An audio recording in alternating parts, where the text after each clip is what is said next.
Welcome, welcome. Happy Wednesday. We are back into some ranked. Let's do it.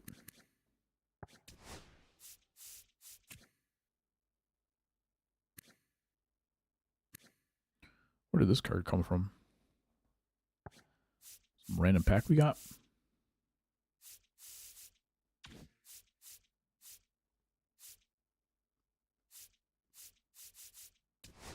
I'm going to put this Brent Rooker card in. There we go. It's up to 92k. Might start him at some point, depending how the rest of the night goes.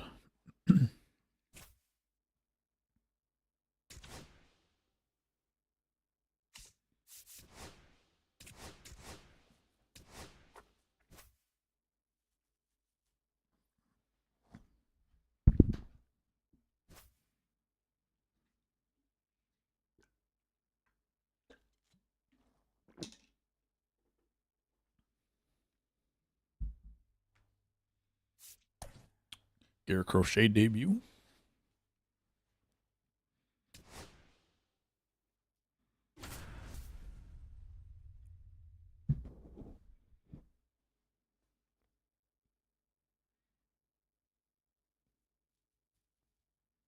Be the away team. Is that a Randy Johnson that I saw? Yep. I did well against him last week, even with the White Sox team. Let's see what we can do today. Trey Turner, line out to start it. Cool.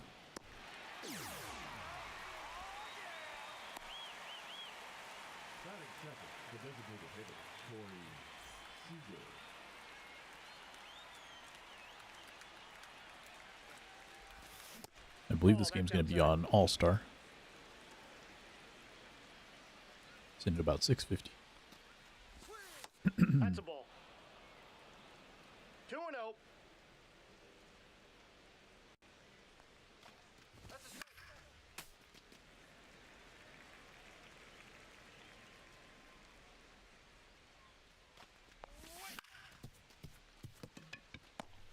It's a good pitch. Probably don't need to swing at that on 2-1.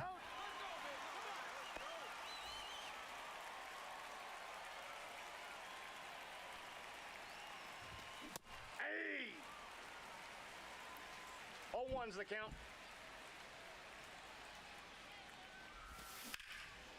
McCutcheon to center field.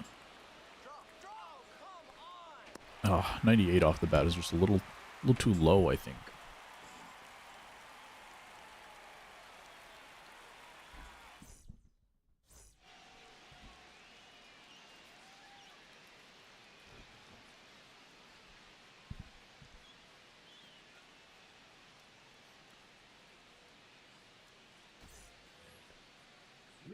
Looks pretty good on paper. Probably could be real good with some parallels. Probably insanely good on the Red Sox All-Star team. All-time team. Team. Whatever we're calling it these days.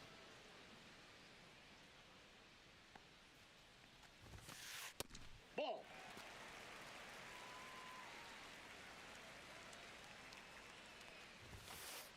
Hey, 2.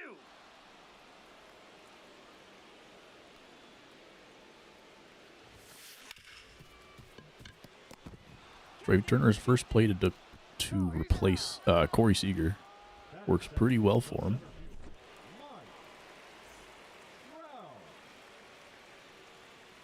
Seager was out of position, but the main thing was that he wasn't quite fast enough to play second. A lot of plays that I felt like better defenders would have got that he didn't.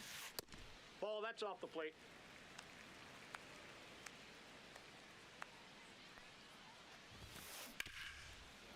But with a good defending Tatis at second base, or sorry, at shortstop, we're not going to put Corey at shortstop either. What up, Angel?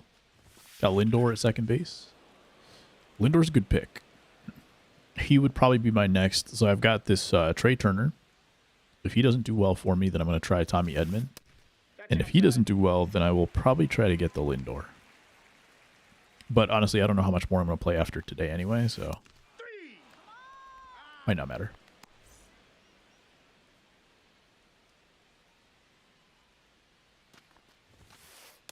Ball 1.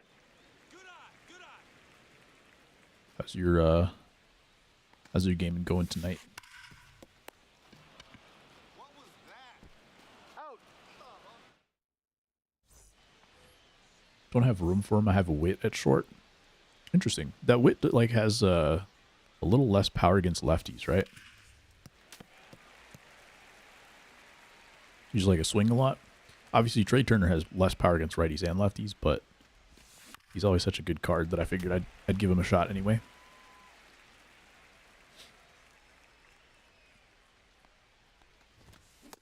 My first swing with him was great contact, but One ball, it was a two strikes line to out. count. Let's go, Randy. Hey. Got to be ready for that in this one. Arm side high fastball. That's We're going to try this Colson Montgomery today. I tried him on the all-time White Sox team last time, and he was not having a great day for me, but I did pretty okay with his previous card, and so I'm going to keep trying. He's out. Go, baby. Got him sitting at third base right now. Aye. 0-1's the count. Cal Raleigh, Paul Skeens, double boost. Oh, yeah.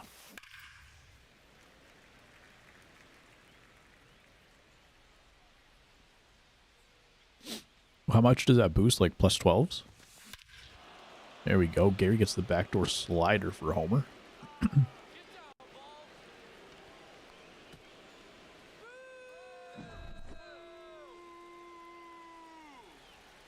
go, Randy.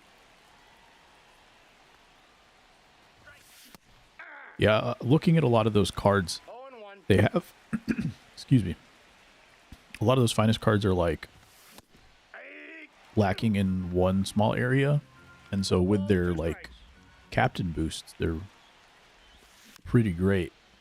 But when I was seeing them originally, I was like, oh, they'll have to go to their like team captain, and I wasn't expecting a captain boost from the finest cards themselves, so that's pretty huge.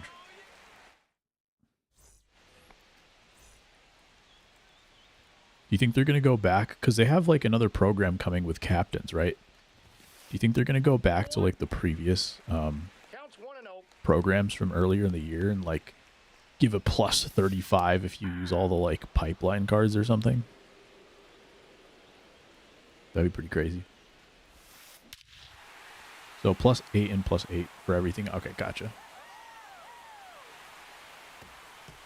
That was a bomb from Tatis. Hung that sweeper pretty badly. Actually, even much worse than I thought. Ball, that's low. Mega boosts around December. Okay.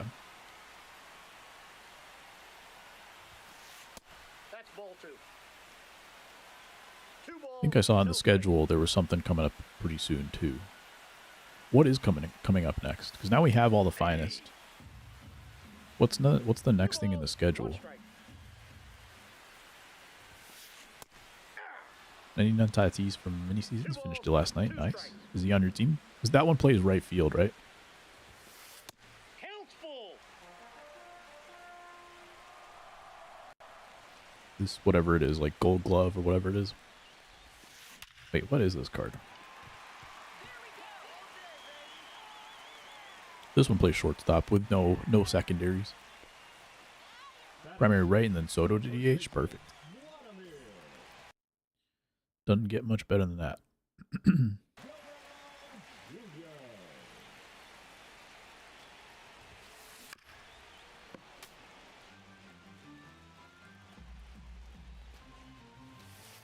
Aye. Guy hit a Count. hanging breaking ball for a home run.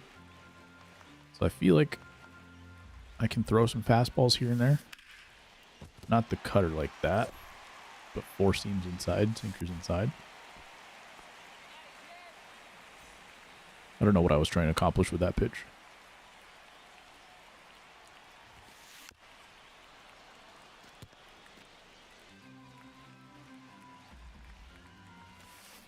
Yeah. Just like that. 0-2. No, that's a foul ball. I'll make sure I don't hang this one. That's a ball. One Horrific ball, with Junior two Caminero. strikes. I don't know if I've ever used one of his cards. They've always been like a little platoony or like no defense or something.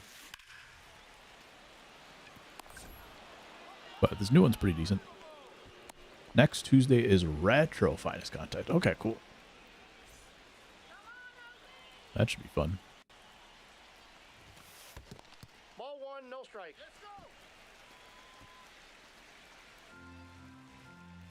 In that case, I'm hoping we get some more White Sox some way, somehow. Hey! Because I was thinking about getting on the White Sox team today, and I was like, eh. I didn't feel too confident hitting with them last time. And I want to see if I can make a World Series push tonight. I pretty much have to go undefeated and get at least 2 or 3 quits. So it's going to be a tall task, but we're going to give it a shot. About 150 points away.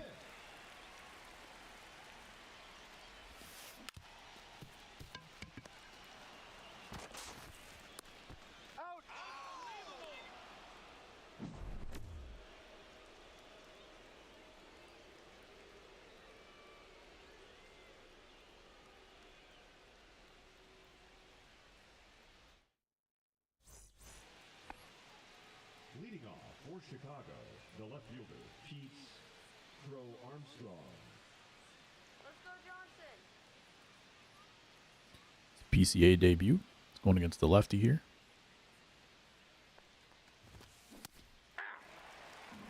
Trying to lie. A lot of sliders versus the lefty so far. As you would expect. Thankfully gets past the first baseman. I was not feeling good about that one. What's up, Educated Tape? Happy Wednesday.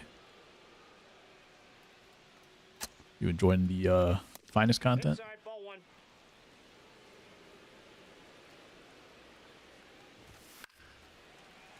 I gotta be ready for that pitch. It's gonna come probably a lot in this game. That being said, I feel like Randy Johnson I hit pretty okay.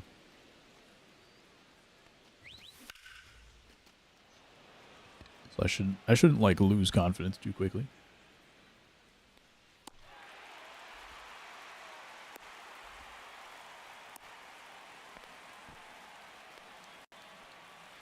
Here we go. Trey's back up. Hey! 0-1.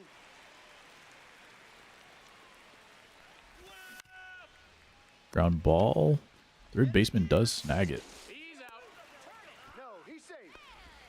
Kind of not glitchy, but something was funky about that. It didn't show him catching it on my screen, so I thought he was going to get through for a second.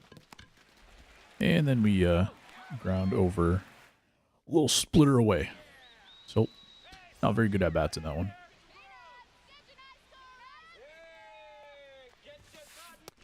PCA did his thing, though. 0-1's the count.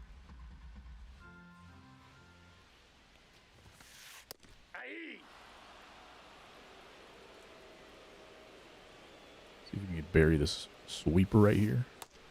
That's pretty good.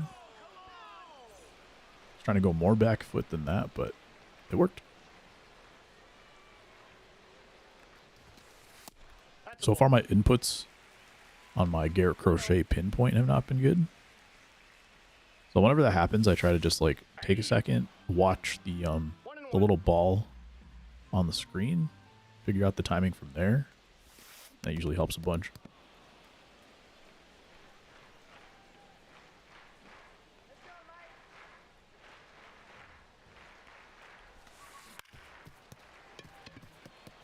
Turner closes on that one super quick.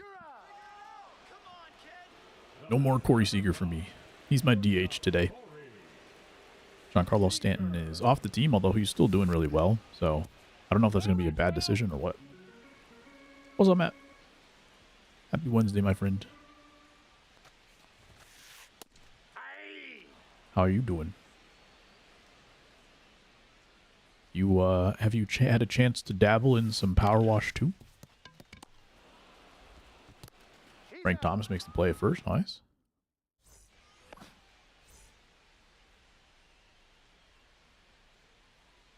Second base, you might be able to double pump, still get the throw off, but I just sent it with a yellow throw. What's up, Jackie? Costco is like giving the biggest dopamine boost right now. How so? Oh, I missed it? No way. McCutcheon had a really good swing in the first inning. Lined out to the wall. Top of the wall. That was tough. What's up, JB?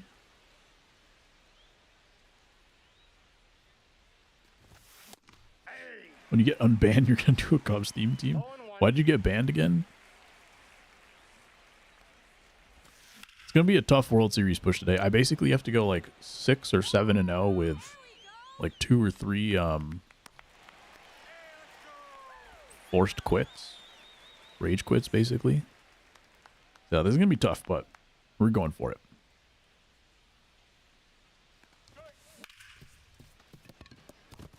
And 66 speed. Safe. No, he's safe.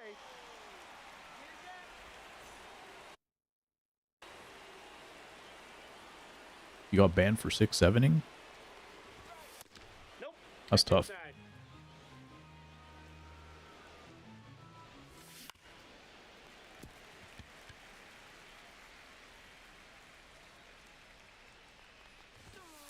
That's ball 2.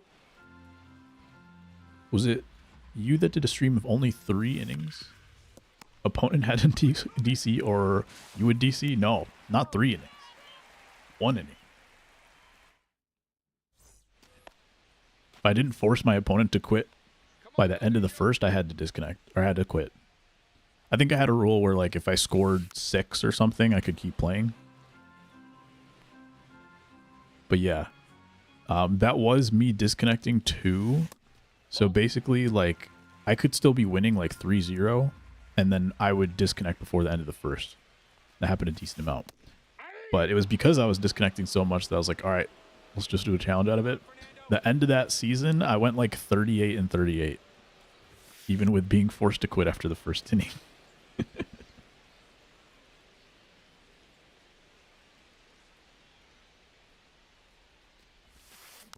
I want to say I got to like 700 or something, maybe even 800. Let's go.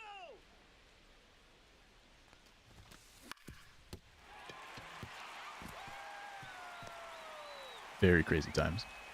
Bunch of things are on sale. I only buy things that are on sale at Costco. Also, I can never think of the 2 numbers between 5 and 8 ever the same again, right? You never think about how often, like, those 2 numbers come up in your everyday life. And now we're here. No balls. Brody 2 J, strikes. you look mad familiar. Are you famous? No, you must be thinking of my friend Brody J. Kind of look like him. Watch streak reached. All right, 3 streams. JB got hops. JB to the top. Or did something said in voice chat? Oh, and then they like clipped it back. That's tough. You know my infield for the Cubs? Just one of my outfield besides PCA. There's a new Dansby Swanson card out too, right? Is that part of your infield? What's up, ASG? Just hit the kids in the back with a 7-8-9 joke? Yeah. Heard bad things about that guy. Yeah, we still love him though. Hey. No balls. 2 strikes. Did he go? Gonna be your shortstop? Nice. Is there a good Nico Horner card? He was like neon or something, right? Or no, is there a finest Nico Horner as well? That's pretty clutch. Takes care of it for you right there. The Ian Happ card. I'm assuming you have that card in left field, but you're going to have some stubbage for that one. You got Witt. Horner has a 2025 postseason. Oh, the postseason. That's right. It's like I could have sworn I saw like a recently new card. 38 speed, thank God for Manny Machado. Turns into a double play. Mets at PCA and traded him for half a season of Javi Baez. First base, Rizzo. Second base, Horner, I'm assuming. Heard he's bad at Battlefield 6. That's okay. He's going to be the best streamer there ever was. But JK, though. In reality, Brody JB, top fragging all day long.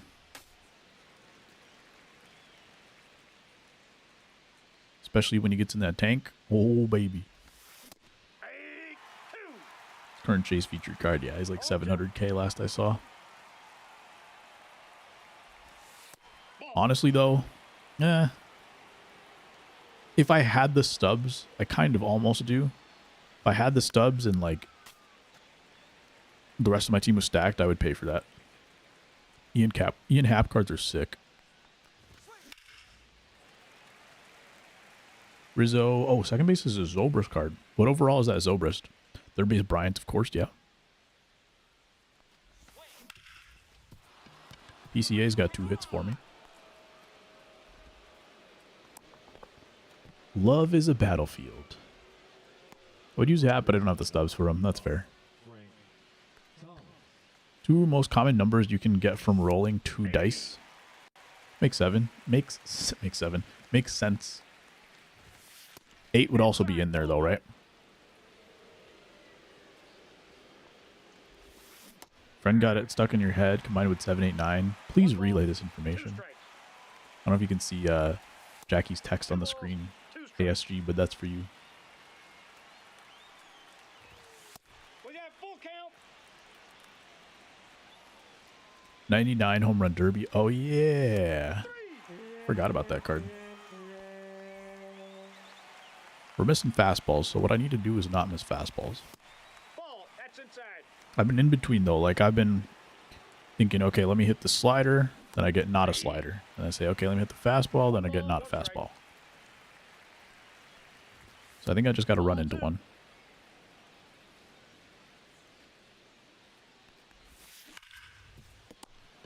Trey Turner. Pinpointed that ball, but it's going to be a ground out.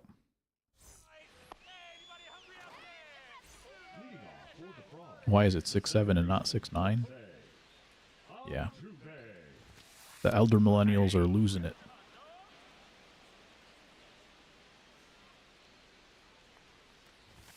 What are y'all playing tonight?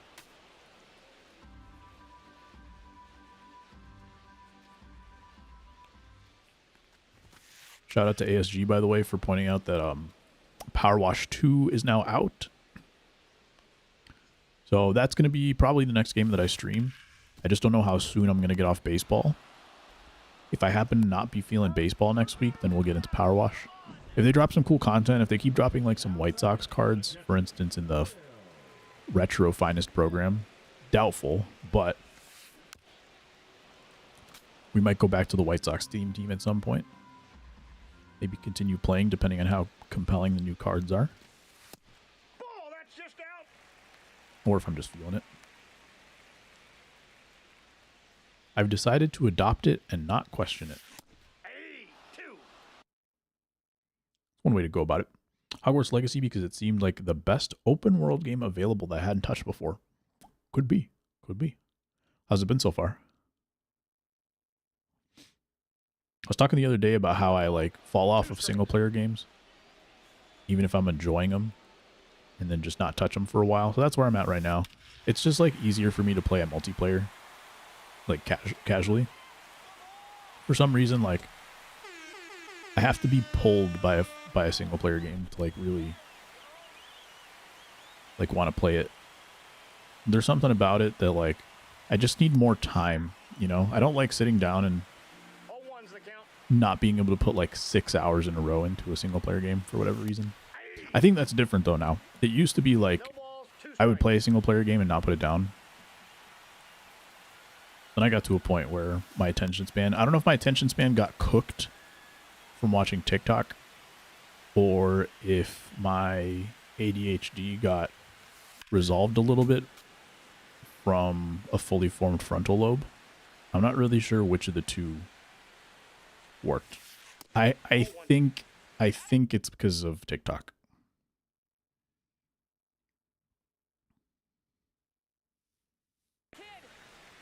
And I haven't really been on TikTok in the last like few months. Just YouTube shorts. Feels very, I could put this down and pick up later and not really have a learning curve of how to do things anymore. Interesting.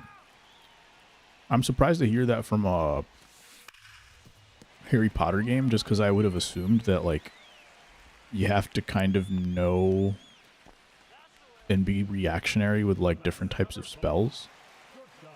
And I think I also assumed that it was, like, kind of like Kingdom Hearts, where you're kind of unlocking, or not unlocking, but, like, going through a couple of menus to pick your spell. So is it not like that? 1-1. Ball. Good take.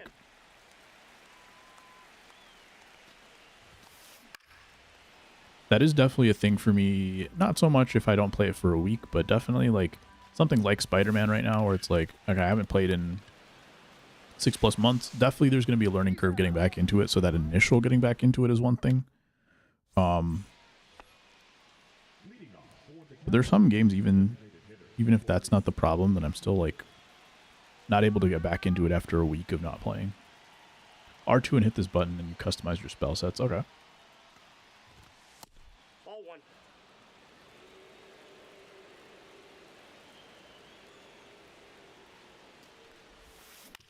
I assume fighting's not like super complicated then. He's out. Now batting, the center fielder, Andrew McCutcheon. Oh my goodness. Need to run into something at some point, but not able to string any good swings together. Make all my attack combo sets be together, so just spam the different spells. Okay. So a good amount of like planning that you can do to make a lot of stuff easier for yourself. There we go. Tied it up here in the top of the 6th.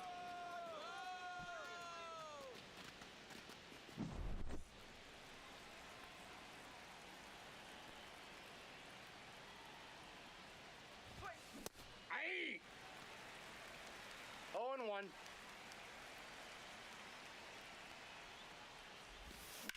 Oh man. Moved my PCI at the last moment. Alright, still anybody's ball game here. I'd say it's a little nervous about being the away team here, but it's still just 2-2, so it's not like it's an electric offense on either side. But that just happens sometimes where nobody scores all game. Or you're up like 5-3 all game long and then they double their score in the 9th. They just hit a 3-run homer somehow. That's just baseball. No balls. Only 2 Mike strikes. Trout. Team for a play that builds around it, right?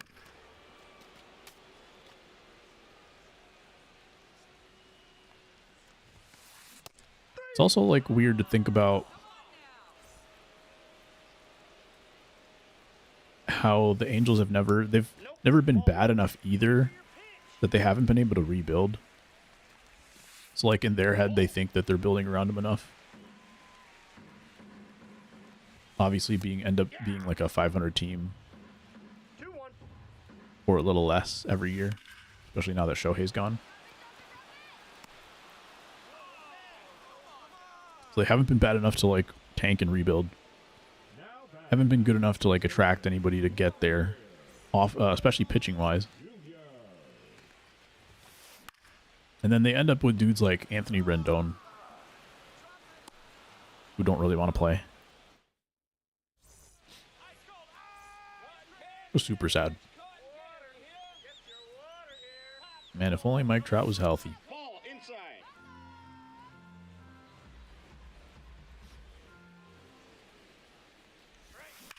Oh.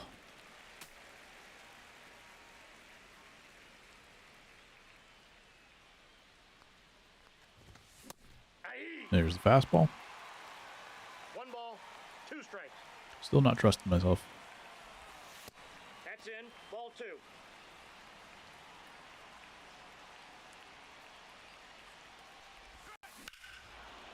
Oh, we got it. Just a little bit off the plate. don't know if Randy's maybe tired or something, but I don't think I've seen that many pitches. Still in the green. Staying in the game, too. Taking the lead in the top of the 7th, finally.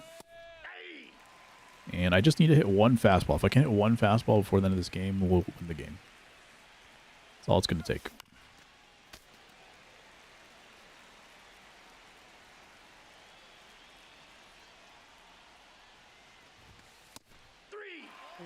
Taking the 2-seam. PCA has been good in this game. Got a little toe tap. I don't think I usually do well with toe taps.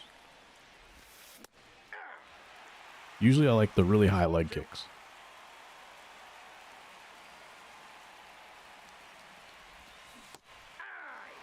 I did not get a piece of that apparently.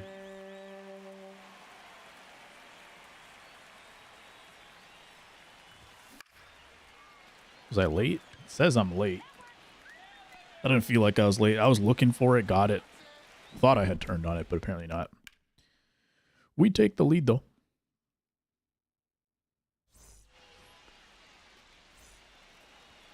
And Jesse Chavez, I'm going to give him one more batter, probably.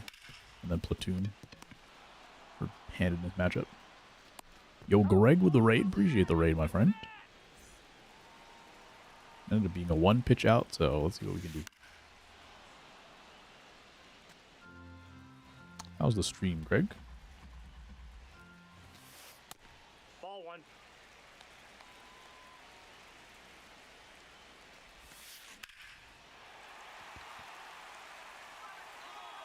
Ooh. Almost messed up there.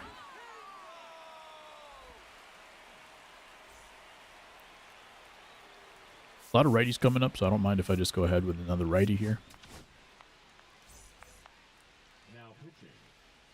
After Although I guess if I had gotten that out here, I could have also brought in a lefty to start next inning. So either way, it's fine. leading off for Chicago, the second baseman, Trey Turner. All right, Trey Turner. 0 for so far. You got this.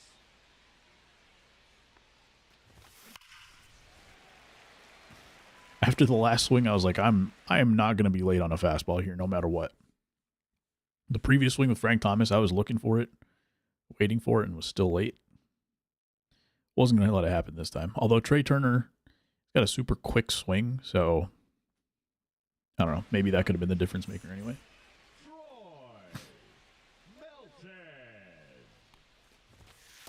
Inside ball. Troy Melton, don't think I've faced him yet. 8-2.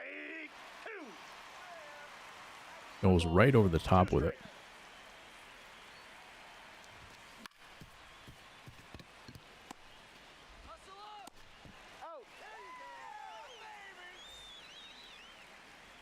Corey Seager batting .409.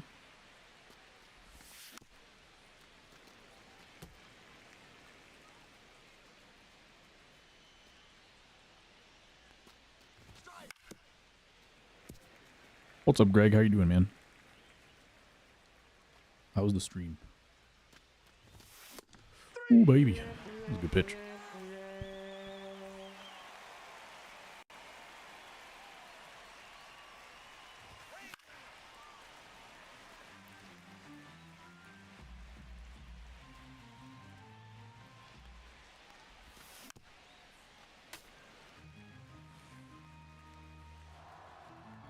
Give me something to hit.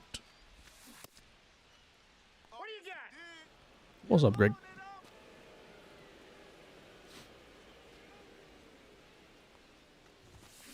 There we go.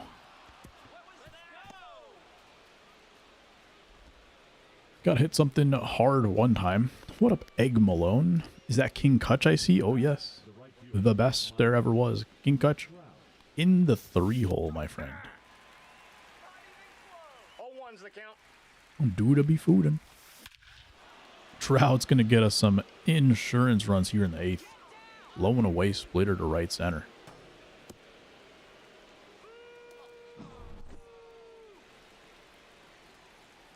Couple of perfects off Troy Melton.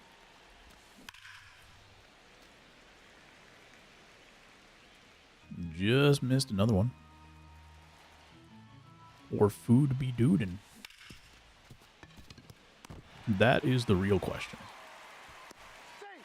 Colson up the middle for a base hit.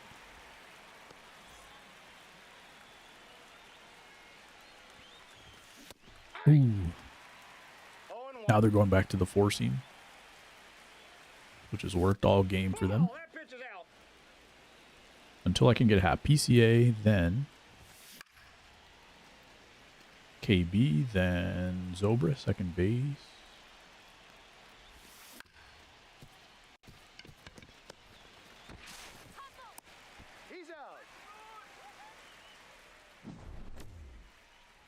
Fourth is Schwarber DH, 5 is Swanson shortstop, 6 Rizzo first base, Kelly, Carson Kelly, catcher, Bellinger in left field, Seiya Suzuki in right field.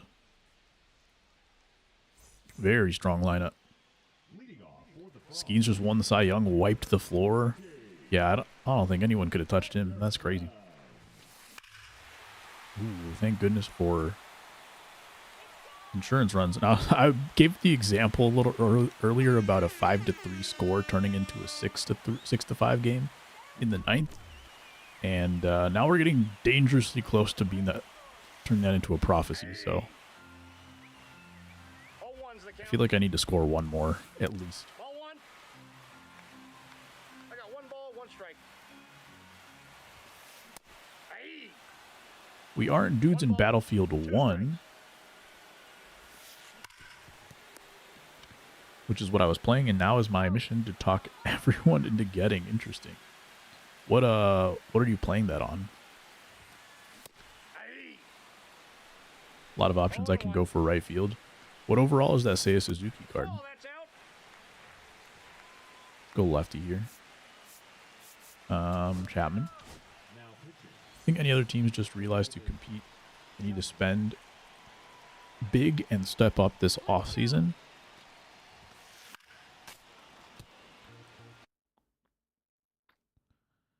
I don't know.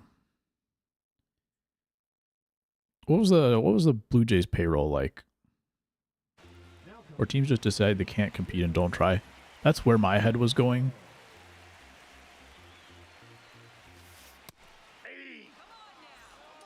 If I was a...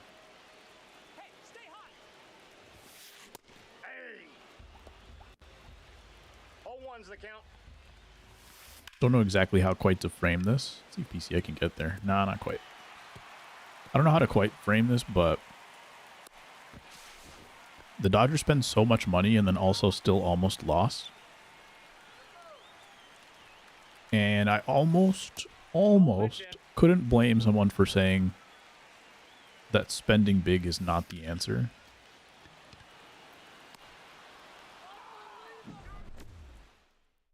I think sometimes that gets turned into like we might as well not spend it all and just be cheap as possible because there's no correlation. The thing is, there is still a correlation with spending and winning, but it's not black and white. It's not all or nothing. So PS5 has Battlefield 1. No, inside. When did that game come out?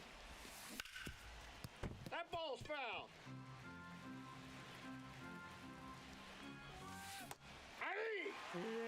Forward with King Tuck, so he gets the captain boost. 99 came out of the postseason program. Oh, yeah. Jay's payroll was top 5. Okay.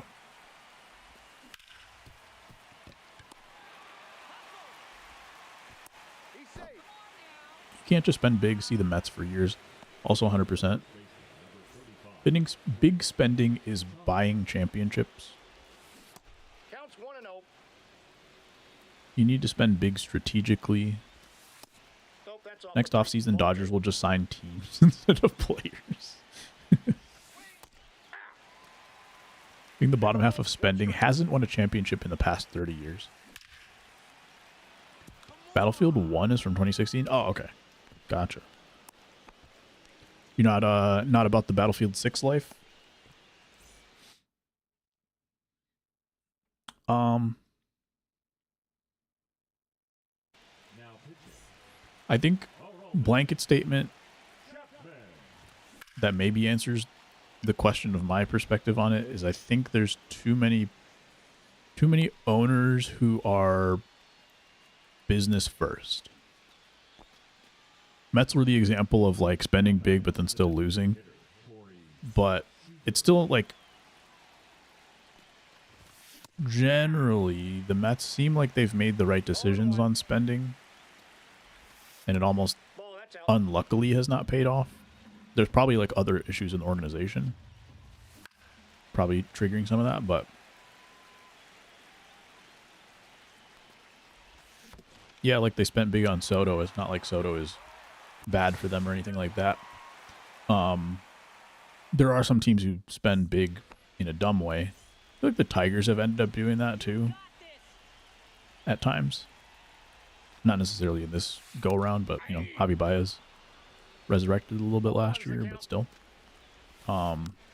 All 30 votes for Skeens. That's crazy. Makes sense though.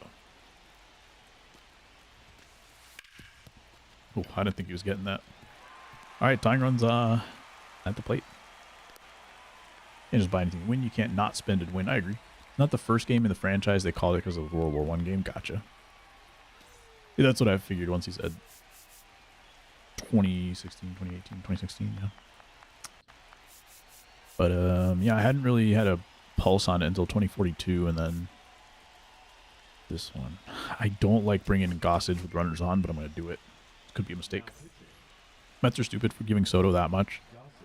I think, like, inflation-wise, like, market size-wise, it'll probably not look as bad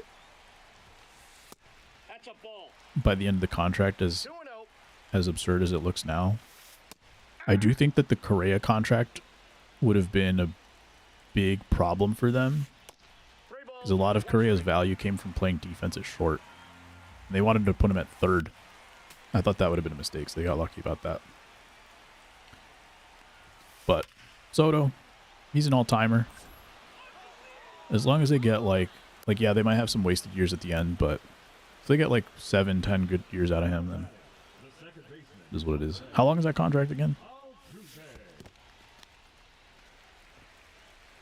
Too many owners that don't want to invest in a product just keep the money for themselves.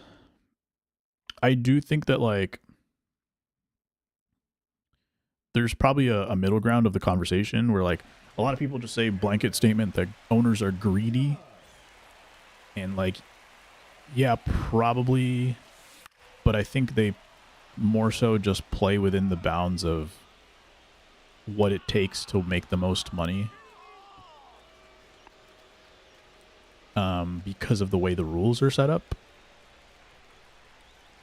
Less so than just 100% greed across the board. I think it's a little bit more nuanced than that. I don't disagree with it, but I think there's more nuance to it. I just think that they think business first more than like trying to win, as opposed to the Mets. I think they spent to win regardless of how it turned out, but you could see like the intent behind it was to win. The Dodgers are to win.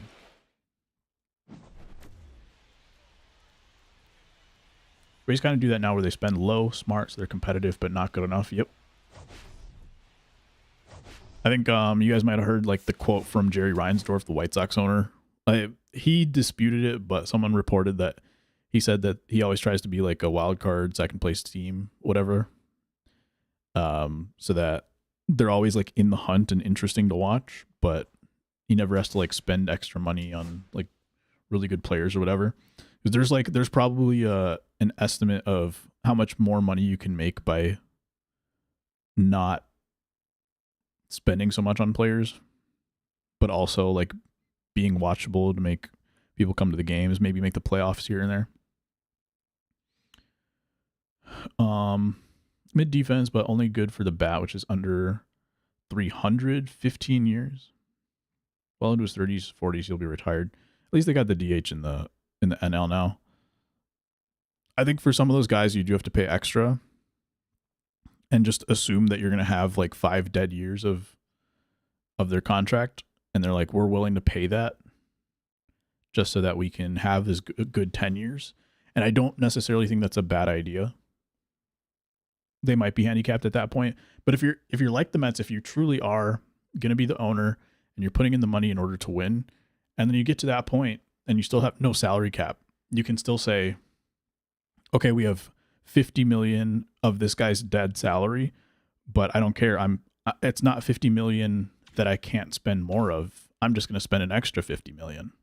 You know what I mean? I think Steve Cohen might be that kind of guy that he's going to spend it anyway. They say work stoppage is coming. Do you think salary cap happens finally? I don't think so. It seems to be the number one thing that the players don't want. So I don't think it's happening. Cap doesn't happen without a floor. It shouldn't happen without a floor, but it depends on negotiations. Reinsdorf, he sucks. Agree. Choice pack is 1 through 25, so Chipper's down to nothing too crazy there. Kind of want Ketel Marte low key, but I'm gonna take Hank Aaron. I guess Chipper.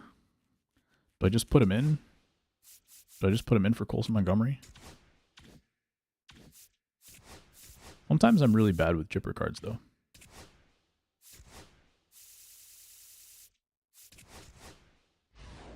The 10th inning boss.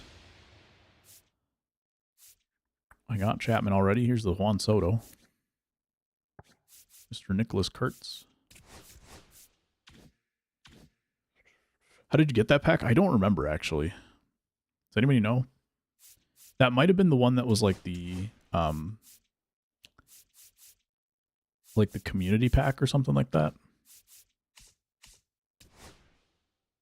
I'm not 100% sure.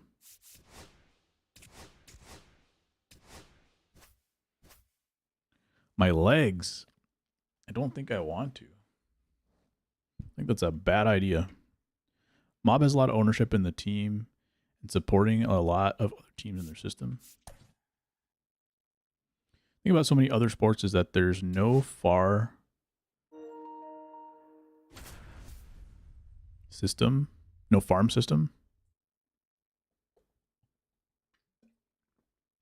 Owners just pay for the team. MLB has a lot of ownership in the team and supporting a lot of other teams in their system. Yeah. I forget which profile I'm supposed to use.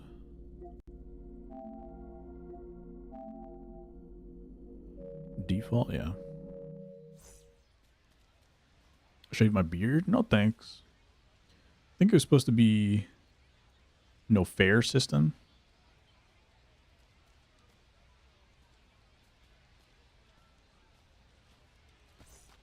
I think it was farm. What was it, Matt? Fair or farm? Based on the next message, I think it's farm. I guess so, but like, I feel like an entire farm team costs as much as like one player in the MLB. Percentage wise, I don't feel like it should cut into them as much as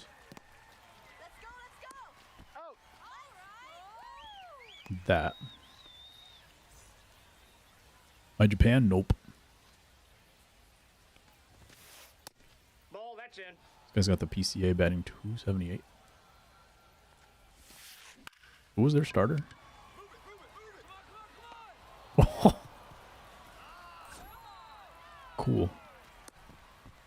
I'm going to pick Raleigh because I already have Chipper and Biz. That makes sense. Your screen thing looks Japanese style. Oh, yeah, it does. It is Japanese style, yeah. 0-1's the count. This is true. That's an out. You're out.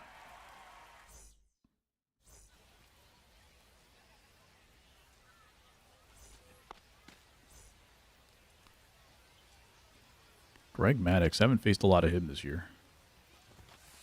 No. I think if I can lay off that pitch, we're going to be just fine. Aye. The cutter is faster than the sinker.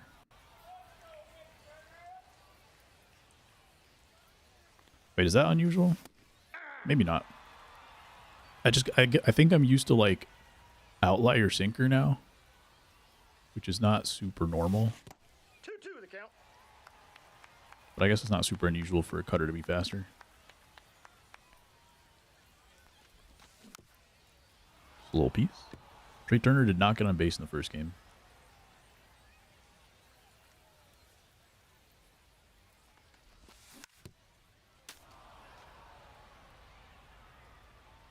Somehow we pulled that game out. It wasn't like crazy back and forth or anything like that, but I wasn't feeling confident for most of it. And just finally made a couple good swings at the end.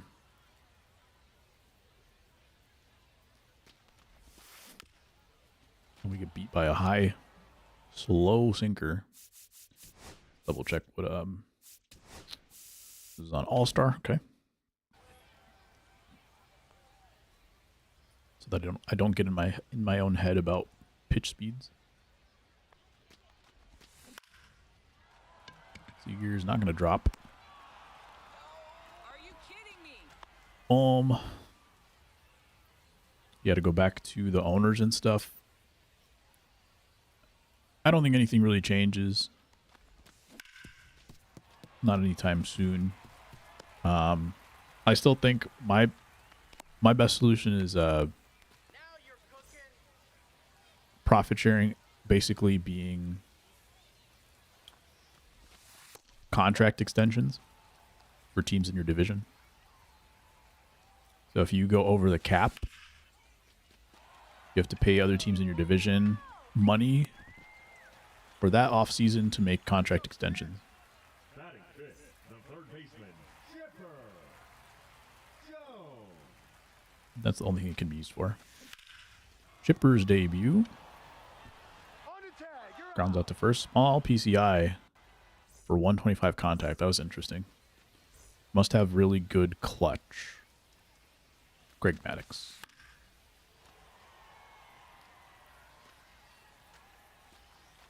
There's a better kid tell in the spooky program. Oh yeah, I forgot about that. Redraft every season like in fantasy sports.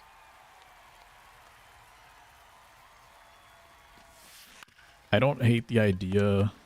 Like, I think there probably should be a salary cap. I just don't think they can do it now.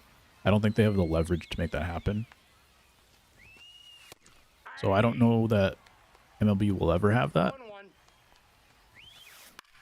1-1. I do also agree with the floor. Batting sixth, the designated hitter, Jose Ramirez. I think it's a better start. But there has to be, in order to have a floor, I think you have to have some kind of like better redistribution. We talked about this a little bit before, that if a small team grows by 1% and a big team grows by 1%, that 1% is a different value. So even if all the teams were growing at the same rate, same percentage-wise, the ability to spend still increases more for the more wealthy team, bigger market. So they have to solve that somehow. Like, they have to somehow level the playing field before they can actually make it truly fair in a relative sense, because they've already, like, quote unquote, made the mistake, however you want to look at it. They've already put themselves in a spot where there's a disparity. That's in. Ball 2. And whatever the solution is, I think you would have to do some kind of temporary solution. Ball 3. You do some kind of 5-year plan to like level the playing field a little bit, and then from there you can kind of institute something that's more fair. So something like a floor, the reason why you can't necessarily just go for a floor is because that the smaller market teams won't have a chance to either catch up or how do you put it, like, it might actually hurt them more genuinely, even if like you think that it should be a good idea. So they might need time to catch up before you can institute something like that. So you might need like a couple of steps in between. Want something interesting like luxury tax goes to fund specifically for small budget teams re-signing their stars. Yeah, that's pretty much exactly what I'm saying.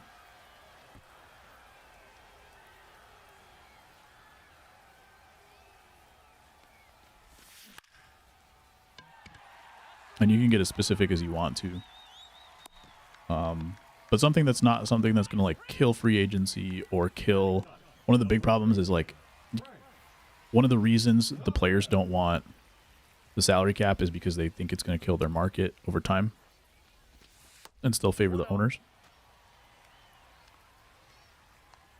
And not be a proper like distribution of profits. So...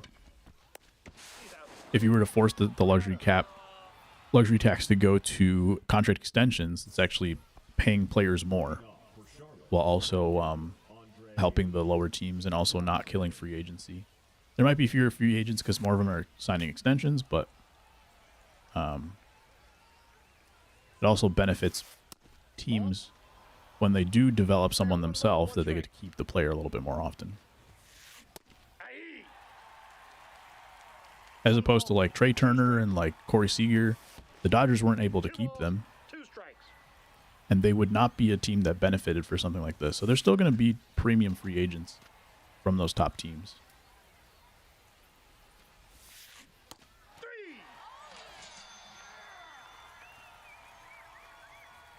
Most of America want the simplest style of sports.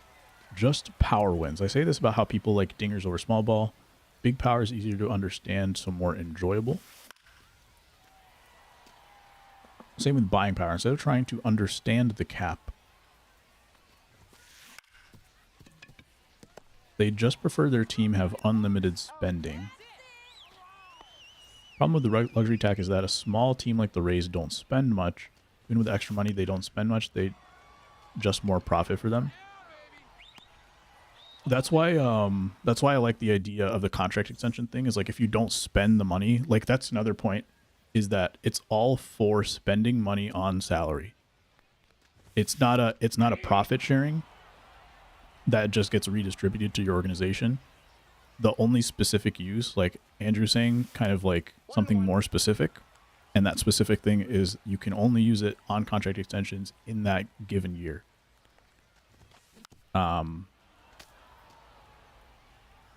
Because it's also Inside ball. there was like some caveat that I had in it too as well that was like, yeah, you can't use it just for salary in general, because like if you had a 30 million salary in 2025, then in 2026 you win 25 million because of the luxury tax from the other teams, then you would only spend 5 million of your own money in the next season. So rather than having that, it should be like they have to spend a minimum of whatever they spent last year, plus this is the money that's going to the contract extension, so that way it's not like more money just being funneled into your organization. So it actually has to be spent on the players. So I feel like there's some way that they could word it to make that happen.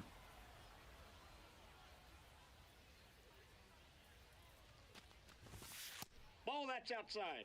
Wait for your pitch. Listening to rich guys on Pablo Torre, they talk about the illusion of a small market where money isn't in the year-over-year revenue, but in how much money you can make when you sell the team versus when you bought it. Yep, absolutely. He's out. Is that a bigger jump? Like, is that the same thing as like buying a distressed or, you know, like fixer-upper house and then making it better and then selling it for more? So I feel like they don't even have to do that, which is the sad thing in baseball. Like you buy a small market team and you like flip it, but you don't actually have to make it better for you to like invest in it. You're basically selling it for higher just because the rest of the league was doing good.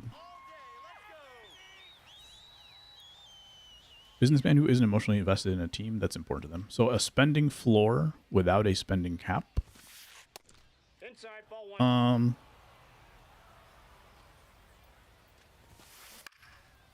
Kind of. But the floor is like based off of, the floor is less about a floor. It's more so that you don't spend less when you get another team's money. So it's relative to yourself. I'll say it that way. So like if you spent 100 million last year, but you're earning money from other teams in your division, you're not allowed to spend less than 100 million this year, or you have to forfeit that money, something like that. But it's not going to force like the Oakland A's to have to spend 100 million the next year.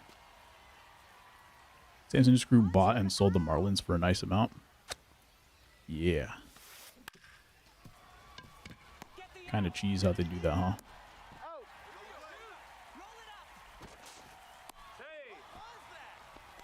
You should have to put something into it. It's hard because, like,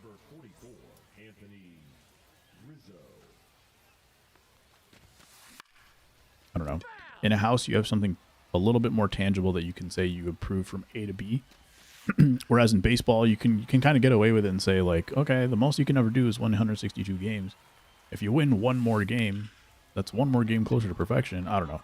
There's probably ways that they can just get away with things to say that there's no way to actually make it that much better. So you should have to have some metric. I don't know. That just goes back to, again, like some people are just buying it for the business.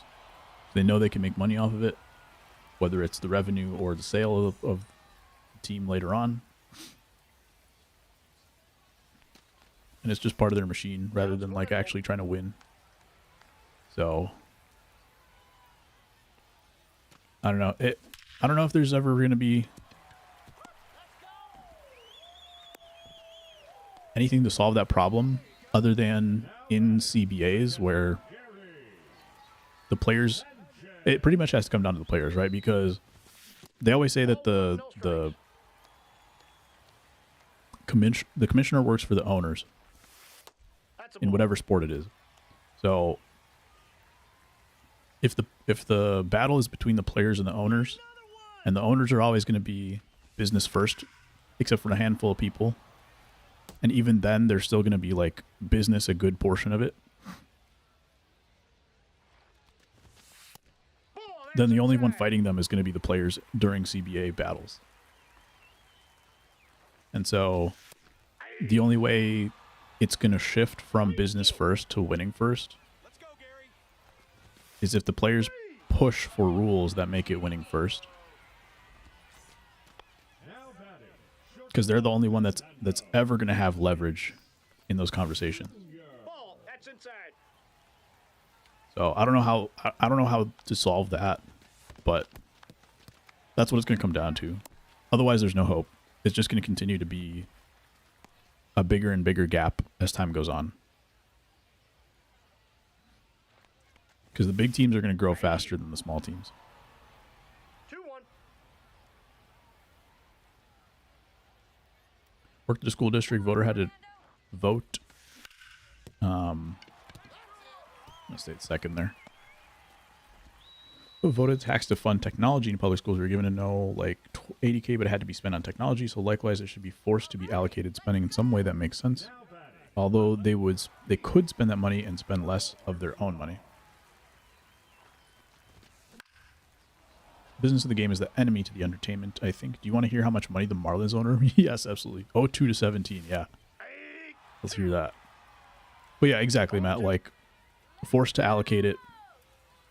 And that's where I think a lot of situations like this, you get half-cooked solutions. I mean, you can look at, like, politics if you want. Is that, like, yeah, there's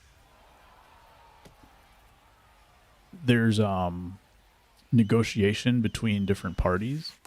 Ball 2. And yeah, like you take a little bit of this, you give a little bit of that. But what you end up with is you're not getting a whole vision. So you could take away one provision and give back another provision, but like everything was hinging on one of those provisions being there. And because it's not there, like the rest of the vision kind of falls apart. And it's kind of vague, but sometimes that kind of thing happens, and that's where like all the leverage has to be there. Because you could have like this great, plan. You could have all that language in there, and then at the end they're like, okay, well we're good with all of this, except you need to take out the part where you can only use this on player salaries, or they take away the part with the last year's floor or something like that, which creates a giant loophole, which like defeats the entire purpose of the whole thing. So even if they were to get really close to good, like it'd have to be airtight. That's the other part, is because then you're working against human nature, or against like the system of capitalism. Like you're literally if you do that, if you're trying to change MLB to being win first rather than business first, you're basically going against a whole economic system. And like one side's always going to fight to find the loophole. So then it becomes like, oh, like nobody wants to buy these teams anymore. Ideally it becomes a place where the only people bidding are the people who really care about the teams. Like maybe they're half as wealthy as the people who buy the teams now, but they end up being the people that really want to own the teams, and maybe that's a great thing. So No balls, 2 strikes. there's consequences. There's like a lot of steps that happen after that. We'll see what happens. What's up, DCM? How we doing today? Oh, swing and a miss. Bought for 158, sold for 1.2 billion dollars. Let's see, that doubled every, so it went 158 to 300 to 600 to 1.2. So doubled. So it doubled 3 times in 15 years. Is that right? Doubled 3 times in 15 years. So it doubled every 5 years pretty much, which means rule of 72.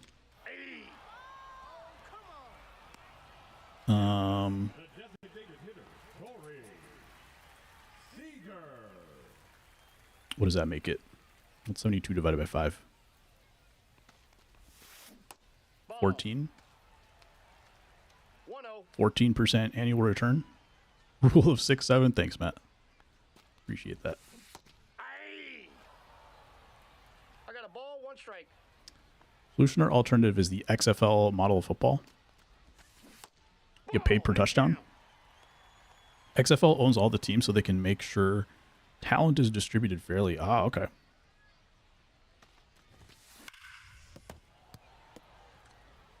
Is there a way to undo that? Did someone say 6-7? Nope. Not here.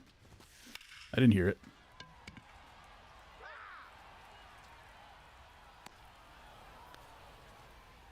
Couldn't be me. In those 15 years, the Marlins had 4 winning seasons. Dang. I think I was talking to Chippy the other day about how the business of soccer works. Go foul. Thank you. This guy's got the Ian Happ card. Oh, this is a different Ian Happ. It's 92 power.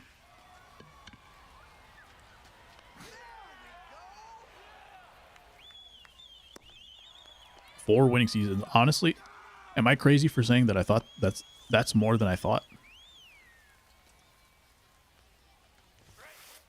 Ball. White Sox probably had less.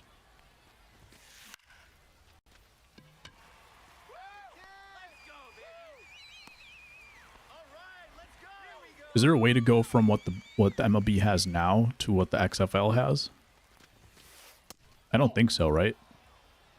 Like the ability for the league to buy out all the teams. Ball 2. Could that ever happen? I assume the league doesn't have money like that. So I think all the money is in the teams.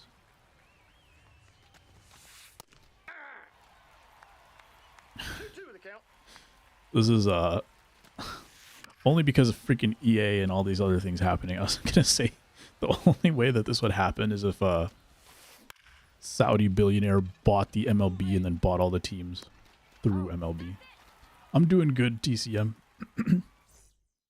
Doing good. We're trying to make a last, potentially the last World Series push of the year, but basically I have to go like 6 or 7-0 and get everybody to quit tonight, and I don't know if that's going to be in the Watch cards. count. The hitting hasn't been there for me to be able to do that. The pitching's been okay. Ball one. We're tough. Or just the poverty teams. The Edwin Akufu League. I guess the opposite of the poverty teams. 2 balls, 1 strike. That would be interesting. Would the league be better off 2 balls, 2 strikes. if the league just bought like the bottom 6 teams? Get over his head. The Savannah Banana League, also true.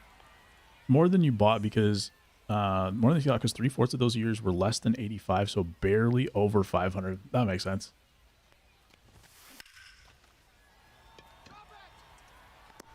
Couple of good swings so far this inning. Couple of owners are way too cheap anyways. Yeah, absolutely. We were just having a lengthy discussion about that. And on top of that, it's like some of the rules, you know, like 2 other things I would point out, because it's easy. I think it's easy and popular just to say that it's greed from the billionaire owners, which is definitely a part of it. I'm not disputing that. But on top of that, like the rules make it so that 1 ball, they're incentivized to be business first, not league first. And on top of that, the more expensive, bigger market, more spendy teams are going to grow faster. And none of those owners are willing to take a loss in any given year. Like if an owner put a plan together to say, all right, we're going to take a loss for 5 years, and then this team is going to be wealthier than ever before, there's probably ways to do that. 0-2 is the count. There's probably ways to plan it like that. And I don't think anybody's willing to do that. It's just like every owner that buys a team like just wants a surefire thing. Whereas if you're building like a business from the ground up, or if you buy a business that you really want to take the next level and scale, No balls, 2 strikes. there's like risks you have to take. But I don't think, unless you really want the team to win and you're just spending knowing you're going to lose, nobody's willing to do that, unfortunately. So there has to be a rule change. Only rule change can come from the players, because the players are the only one with leverage against the owners. The first baseman, number 40. And so far, I don't think they've taken big enough leaps in these CBAs, unfortunately.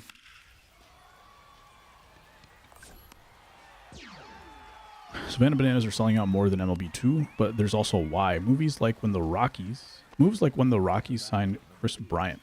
How so? Like just because they were...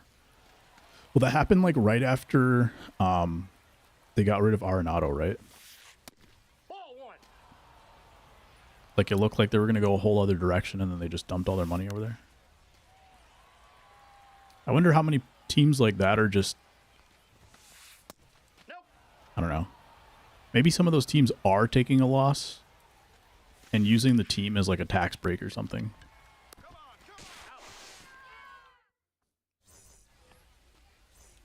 Bananas are interesting because I could be wrong about this.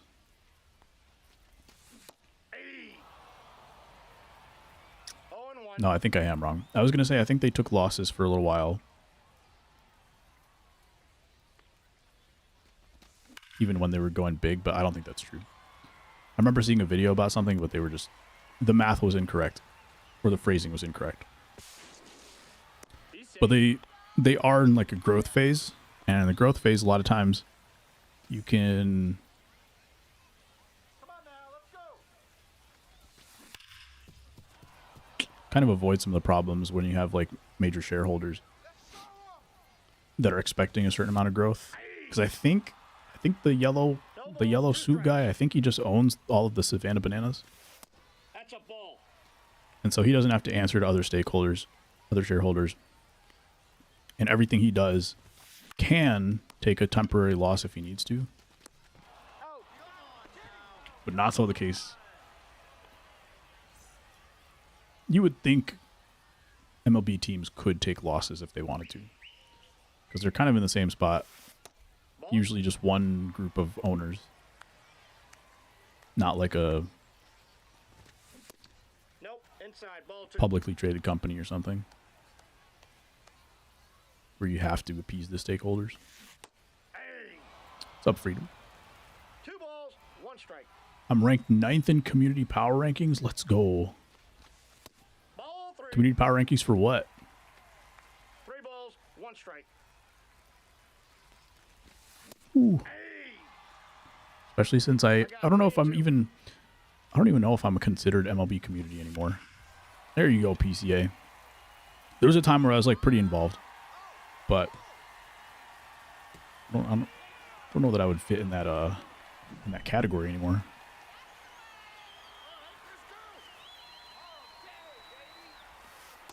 Ball. Spending your money on KB after trading Arenado because you didn't want to pay him anymore made no sense. Yeah, 100%. According to Reddit, you are. Yeah. Interesting. 1 and 1. It's like when the Yankees said we didn't want Hey. to pay Cano, but then spend a ton on Jacoby Ellsbury. I think Steinbrenner took losses some years. But Steinbrenner would fall, correct me if I'm wrong, he would fall into the category of like win first owner, right? Well, that's the funny thing too, is I feel like anyone who goes win first inevitably makes more money because of it. Especially long term.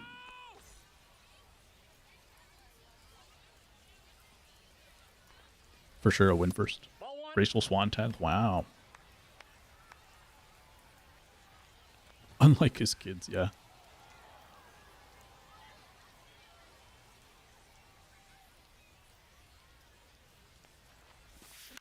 Oh no. Late on the swing.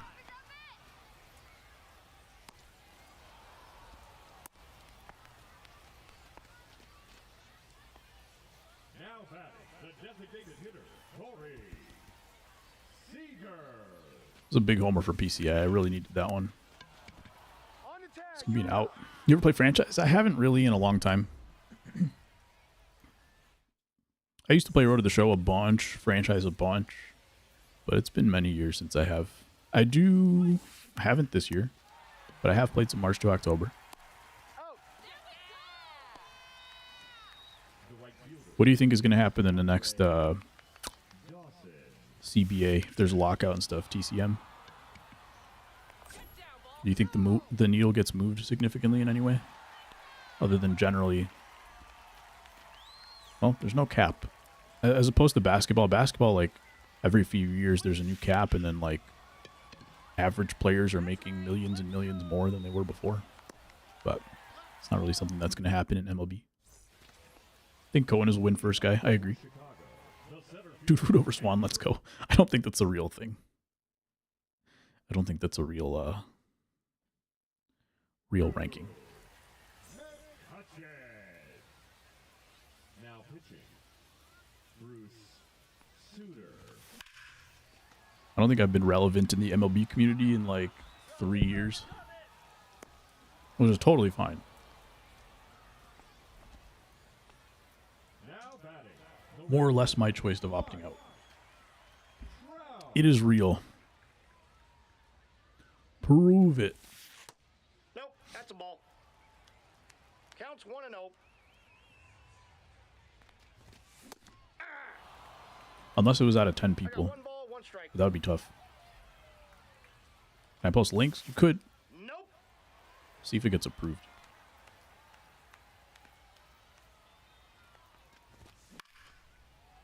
I think I've asked this before, but Pop Quiz, who's the guy that the Pirates have given their largest free agent contract to?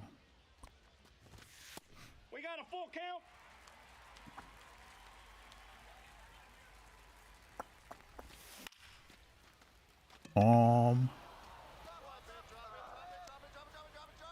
Trying to think who would be a nice little trick answer for this.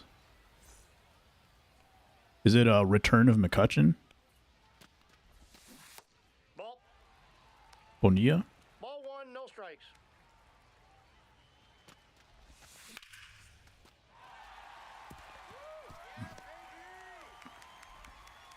That'd be my guess, is like McCutchen coming back to the Pirates.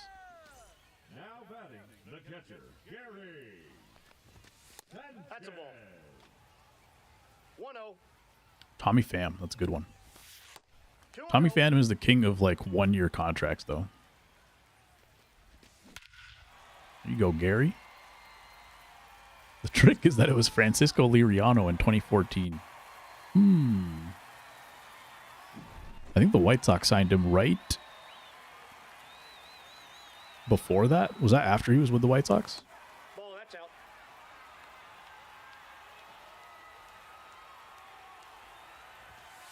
Nope, that's inside. I want to say Liriano was on the team in like 2013 or something.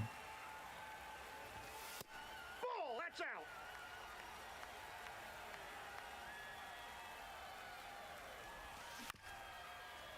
That man is the reason why the two seam should never die. Just kidding. How much is the contract? Good question. Aye. 3 balls, 2 strikes. Tatis gets around it, but not hard enough, apparently. We do take the 5-run lead. Some insurance runs from Gary. 3 years, $39 million. Look at him go. Counts 1-0.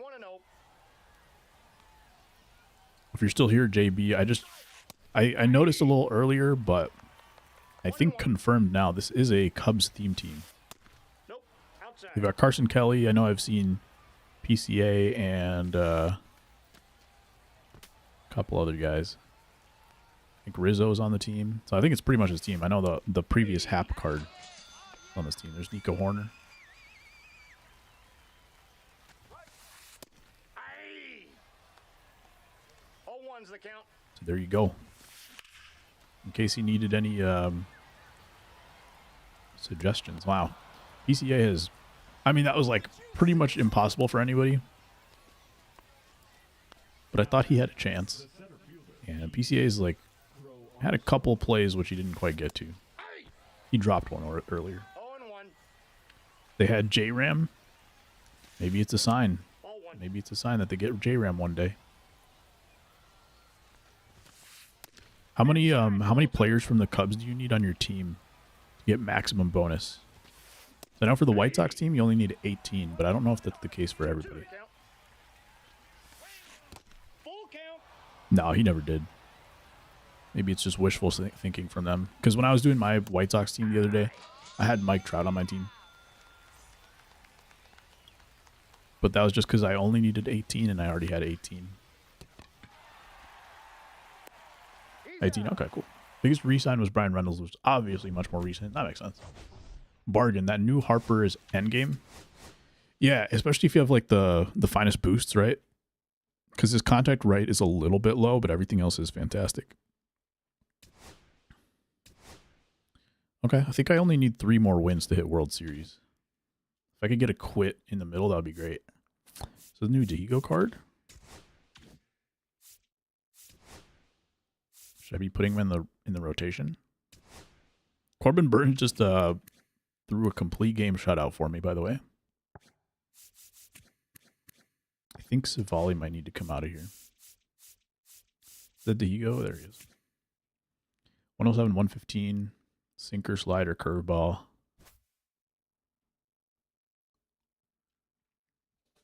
He can play. Should I put this card in? I'm going to try him. I think Chipper had a pretty decent game. He had 2 hits. Felt pretty comfortable with him. Mike Trout played for the White Sox in 2027. Yes, exactly. Pulled Trout today. Nice.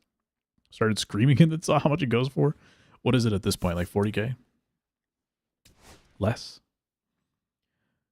All those teams that don't spend are the same. So Dude Food can pull from the Angels, Pirates, A's, etc. I'll allow it. Thank you. I appreciate that.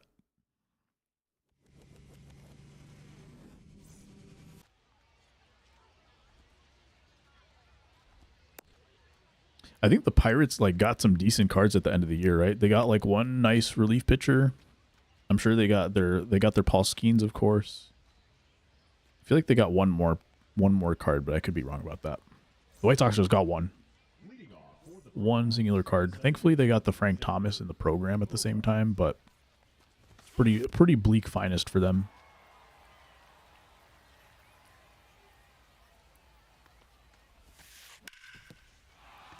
I thought we could have got like a couple more, like a Mydroth, maybe a couple more pitchers.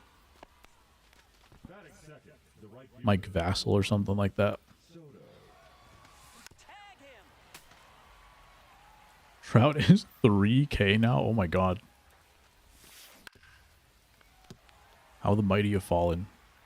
Judge's big fish, is he more than Otani is right now?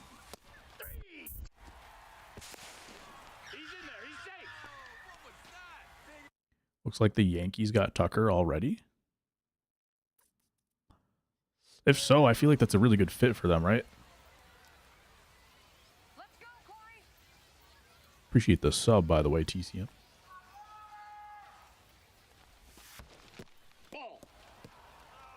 The YouTube. While you were streaming, I have some shocking news. What you got? Skeens wants Cy Young. Yeah. We need the breaking announcement for real. 2-1. What do you have, like a 198 ERA or something? Oh my god, the Bulls are coming back on the Pistons. That's ball 3. I think the Pistons were up by like 20. Now they're only up by 5. Ball 4. Happened an hour ago. Yeah, Egg came in on the YouTube chat to let me know. The big Pirates fan. 0-1. Scooble won Cy Young, which is also shocking news. The big surprises of the day. Tucker got 8 years, 350. 2 strikes. I have not seen this news come in. Can anyone else confirm? Let's go, Corey. Or are we trolling? Hey.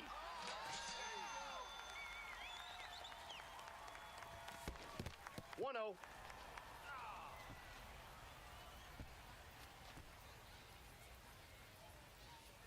If that's not true, then Freedom at Last becomes the new Dan.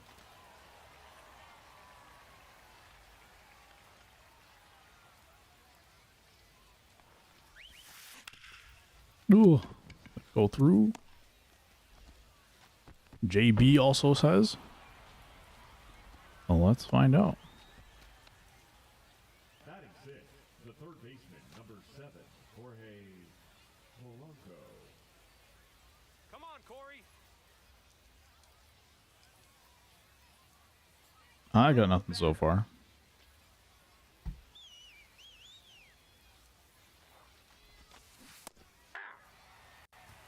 I'll let ASG, the Yankees fan, confirm. Or deny. Ooh, to the wall. Grand slam opportunity here. We've been making fun of PCA.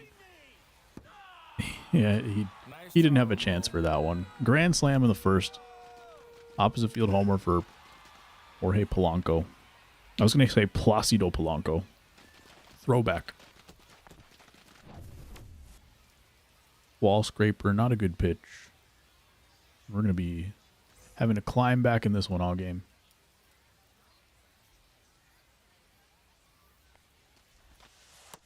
Ball, that's in. It's on the ESPN ticker. Aye. 1 ball, 1 strike.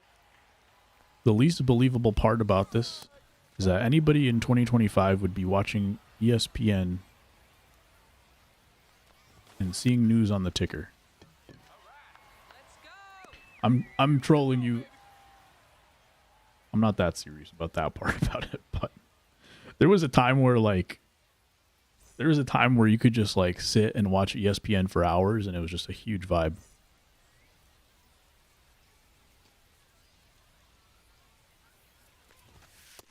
Off the plate, ball 1. That's all. That's the only Hey. funny part. I got a ball, 1 strike.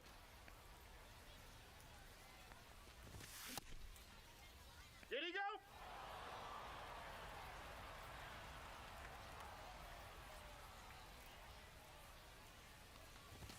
Ooh, fastball down the middle. Batting second, the designated hitter. What do the Yankees do with Judge? Now that inside ball. Kyle Tucker. Impossible. Ball, that's inside. But try to put Judge in center field when Soto was there. I don't think that worked out for them, right? Do they think does anyone think that Judge will play anywhere other than right field the rest of his career, other than DH? I can't imagine anyone would put him back in center field, right?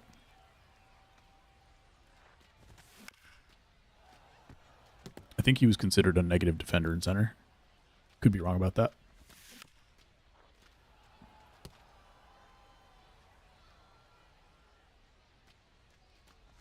Awful in center, yeah. He used to be like 90s in all of his like MLB The Show fielding ratings, and then he moved to center for one season, and then he went down to like 60s, 70s. Ball, that's out. Big error in center field in the World Series. True. Ball, that pitch is For out. that too. Hey, High sinker. 2 balls, 1 strike. Ball. 3 balls, 1 strike. Getting a couple runs back here would be huge. That pitch is in. Ball 4.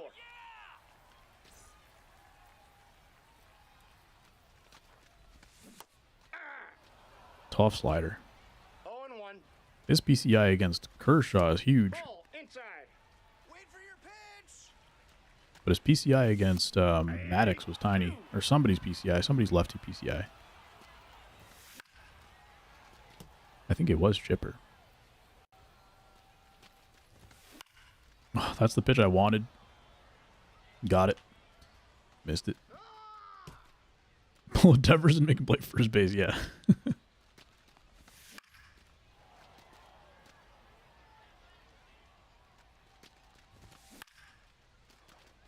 A little late on that one.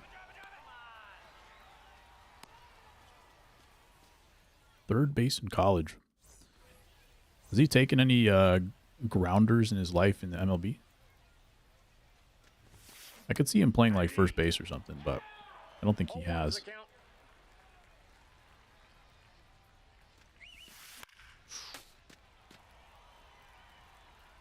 Cutter down the middle. That's not going to do it in this game.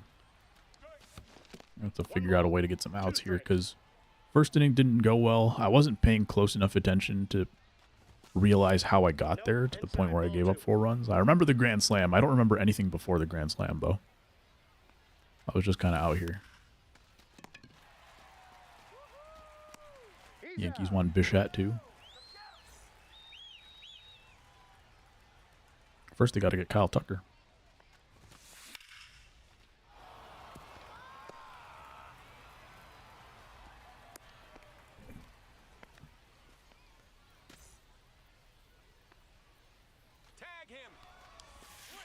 If I don't see Kyle Tucker news for the Yankees in the next 5 minutes, you're officially the new Dan.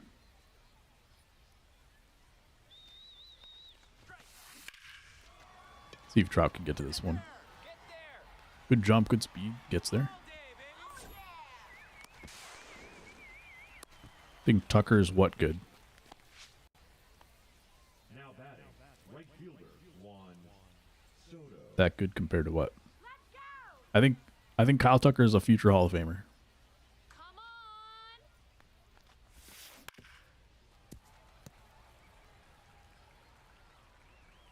Unbanned after you see the news? 0-2 is the count. Yeah. Yeah, definitely.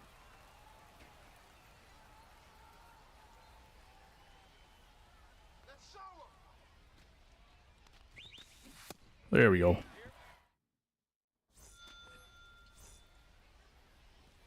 I think Kyle Tucker's a top 10 hitter in the game. Aye. 0-1. Aye. 2. 0-2. Not to be confused with his brother, White Sox legend Preston Tucker. I think Preston's the older brother, right?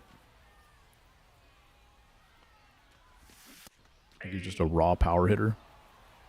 0-1's the count. but never really did too much. Nope. Outside.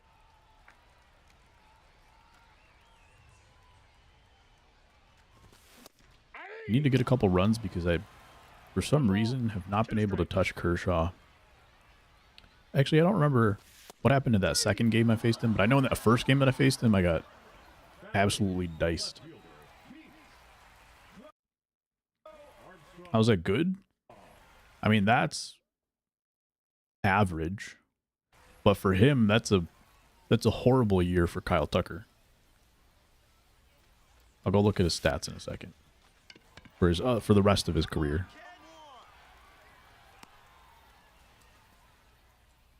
Let's see.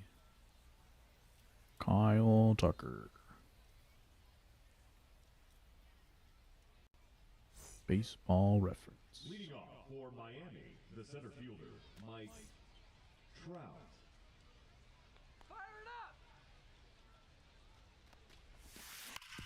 Oh, horrible pitch. Kyle Tucker, 273, 147 career home runs. He has played 7 seasons. Let's get the easy two now. Let's go. Make the play. Swing better. Get him. 0-1. Career OPS of 865.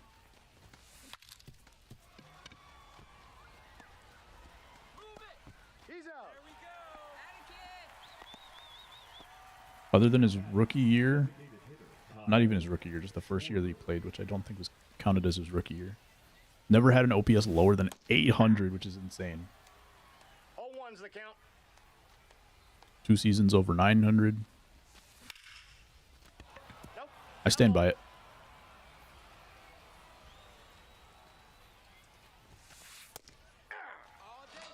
Even last year, his OPS was 841. The third baseman, number 7, Jorge Polanco. In a season where he couldn't get a hit for a month and a half. 23.6 WAR in 8 years. Is that good or bad?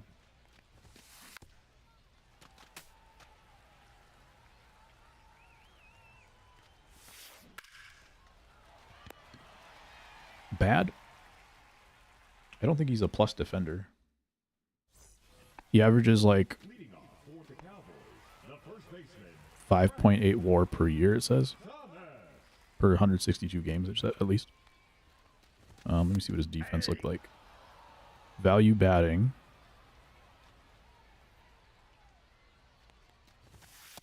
Advanced batting. Standard fielding. There we go.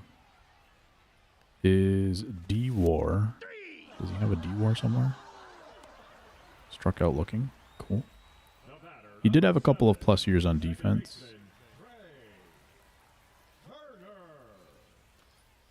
It's hard to read on my phone. I think he's kind of like a net zero defender. Like a 5 WAR hitter. With 2 of those years being fake. Good about 4 WAR per year. And then for 162, it was like 5.8 or something.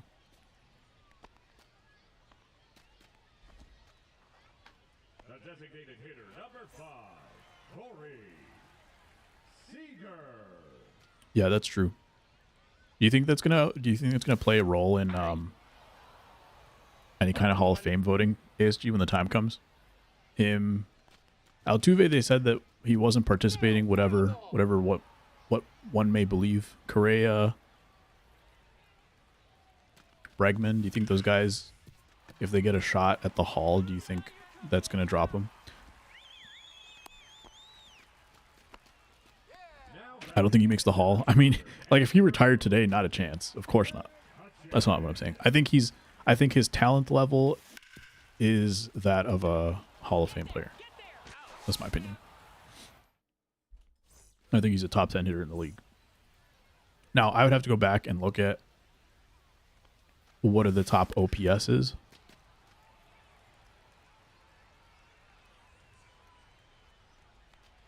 In the past 8 years, but He's out. Let's go. I doubt that there's many. I think Altuve makes the Hall, and it won't be against Springer in any real fashion. I agree. Think Trout makes the Hall? I think so.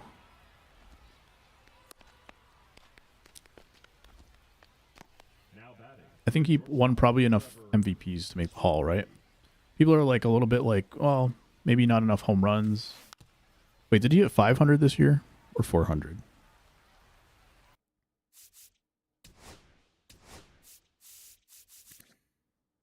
$400, right? Yeah, people are saying like he might not have the counting stats to get there. But I feel like his peak was good enough that he should get in. Now, if he will get in, I don't know. I think the baseball Hall is a little funky. I think he should, because he was considered the best player of the generation while he was playing. But I think some people are get a little bit too focused on the stats. On certain stats when voting for MLB Hall. That ball's foul. Tag him. 1. He's safe.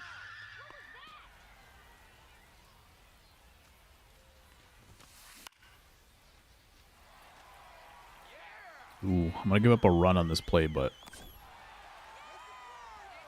need to do it anyway. I think the hurt focus will be the lack of postseason more than the stats for Trout. Could be. Ball in. Did Felix Hernandez make the Hall? Aye. I feel like postseason. Aye. 2. 1 ball. I don't know. Do you feel like that plays into Hall voting? I don't feel like it does. I think that at least is the part where people draw a line, just knowing that baseball is. There's only so much you can do in baseball compared to other sports. I don't know if that would be held against him. I do agree with the flip side of like if someone was really good in the postseason, I think that would put him like if he was good in the postseason with the stats he has now, I think that would put him over the top. So in that way, I probably agree. Needs 500 homers to get in. Yeah, if he had 500, he would be a lock for sure. I think he's been good enough that he should still get in without the 500. Right on the tag. But you might be right that like that could be something that keeps him out. He just got 20% first year eligibility. Gotcha. This one's hit a little bit too high, I think. I don't know if that's going to go. Tough. Now batting, third baseman, Chipper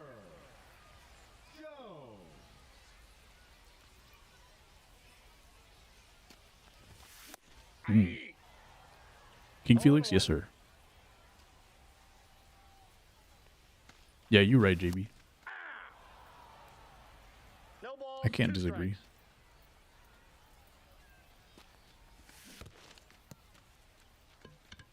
You went to a game this season, was disappointed? Got him. What, you were missing all your drunk Wrigley fans? Drunk at 1 p.m. on a Tuesday? Come on now. Vaughn hit a home run that game and then he got traded. And then hit 21 or 19 home runs for Milwaukee.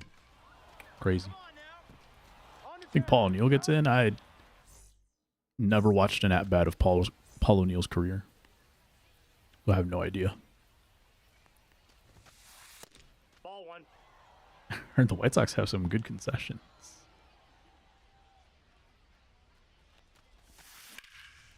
They do have good food. I'm not 100% sure if you're doing a play on words there as well. Aye. 2. Thought O'Neill would be on and off the ballot already. Ball. 2 strikes. O'Neill had better stats than Trout. But O'Neill played first base, right? And Trout played a premium center field for a while. I think that factors in. Foul ball.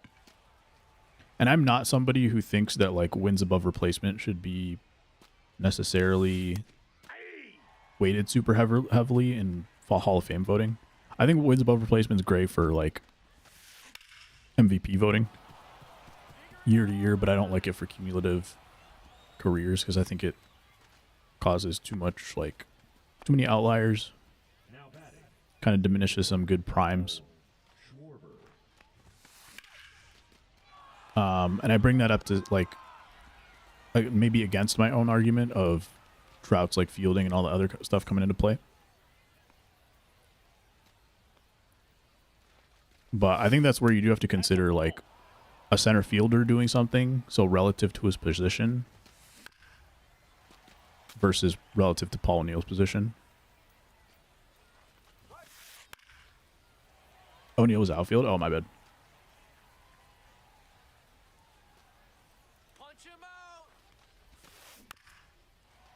So I can do the 300 club level. It was elite. Nice. Was there like open buffets and stuff up there? Played right field. O'Neill had 281. That's already 120 left, less than Trout.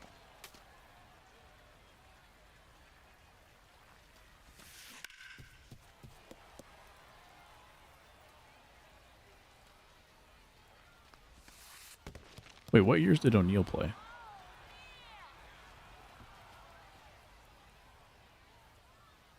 Speaking of their ballpark food, yeah. I mean, I love the White Sox park. As someone who like hasn't really been to many other parks, I've been to a handful. I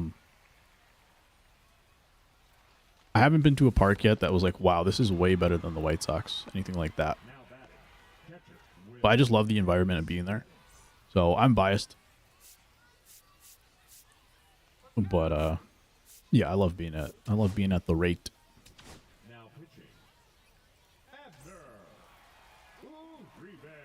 85 to 01. Okay. It was the poorest club level I've seen. Well, I've never been in a club level, so I have no idea. But what is it? You said you snuck into the 300 club level, and it was elite. It was the poorest club level I've ever seen. So was it elite or the poorest you've ever seen? Another grand slam. This time for Will Smith. 38.9 more. Nice try, Ramon.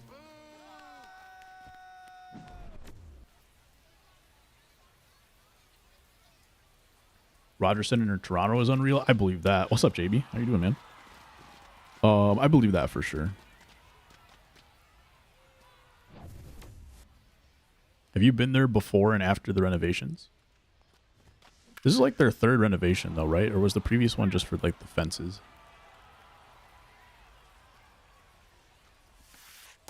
Inside, ball one. Environment-wise, it looks pretty sick. Right next to the CN Tower. What ward do you need to get to the hall? I always forget. The number that's in my head is 40, but I don't know if that's true. It's less of like to get in and rather than like for people to think of you as a Hall of Famer.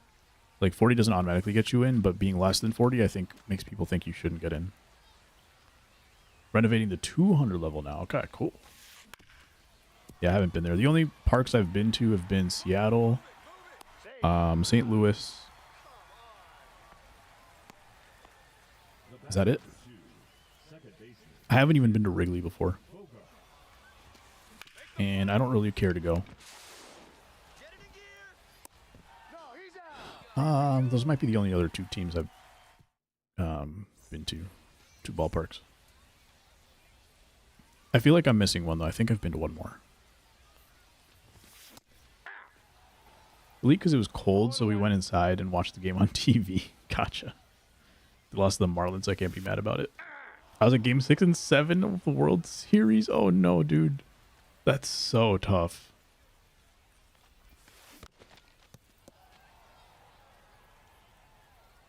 They should actually, like... They should, like, refund the tickets for you, I think. If you went to both games, I feel like you should be financially compensated. I think Perez gets in the hall. Salvador Perez?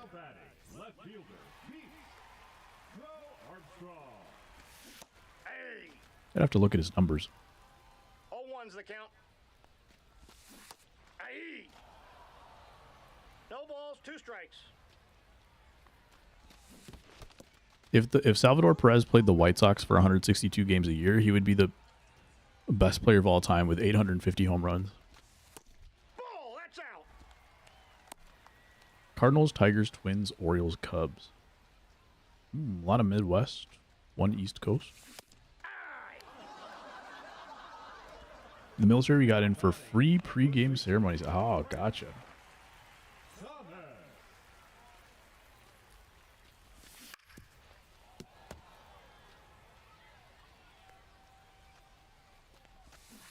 Aye. 0-2. Oh my god, I am not coming back in this game, am I? He's out. 303 home runs, 35.5 WAR. Had a long career too. Leading off for the Frogs, the right fielder. I think they re-signed him this offseason, I think. He is 35 years old.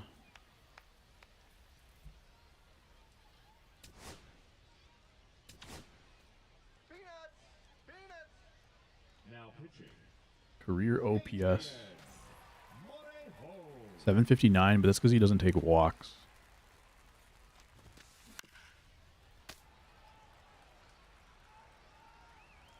Was barely an above average hitter for his whole career, and I'm pretty sure like most of his career 0-2. he was not a good defender. I don't know if I see a compelling argument for Salvador Perez in the Hall. Is he one of the best Royals of all time? Probably. Now batting, the center fielder, Mike Trout. He has a negative average defensive runs saved per year for his career. So, I don't think so. But relative to his position, hitting wise, No ball. he's definitely what, like a top 10 hitting catcher for his career? And maybe that's enough to do it.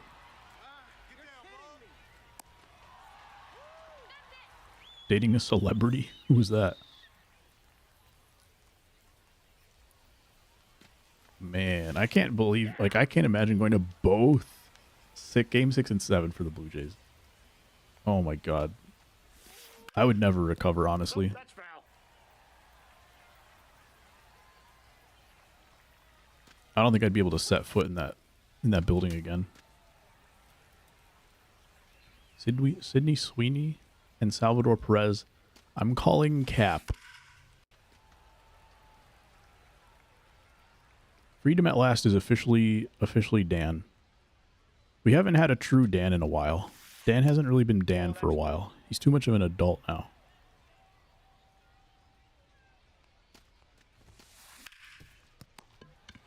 Freedom at Last, your new name is Dan.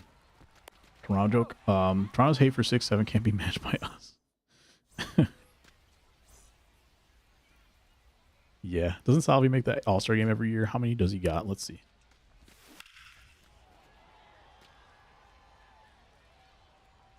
One, two, three, four, 5, 6, 7, 8. Oh, God.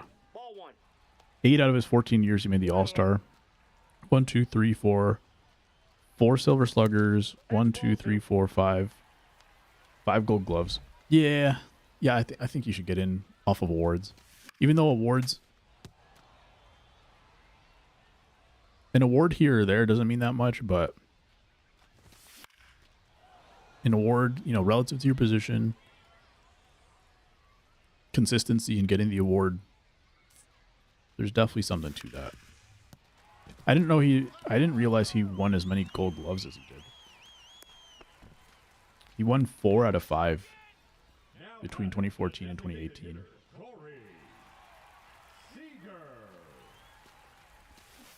Aye. 0-1. Grounder to first, nice. Got him. There go my hopes and dreams of World Series tonight. Come on, Andrew. Or I could come back and win this.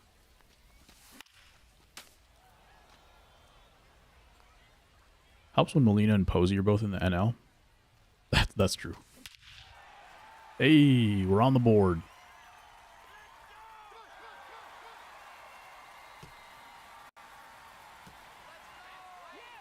Been to Wrigley, guaranteed rate Tropicana, the 10th stadium of the Rays. Wow. The worst stadiums in the league, huh?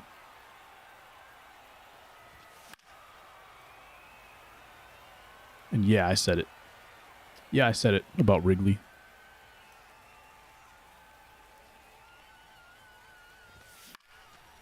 I've never been to Wrigley, but I just have to assume it's overrated. There's just no way.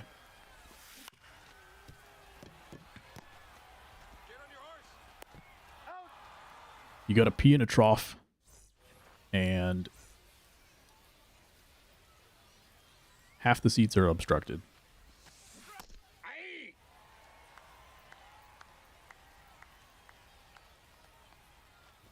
There's just no way.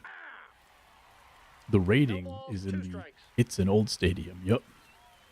It's a classic.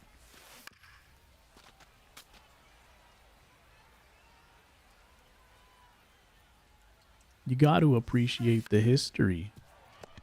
No, I don't. Tropica's not as bad as people say it is. I have heard that. I have heard that. So... And that's what I feel about guaranteed rate. So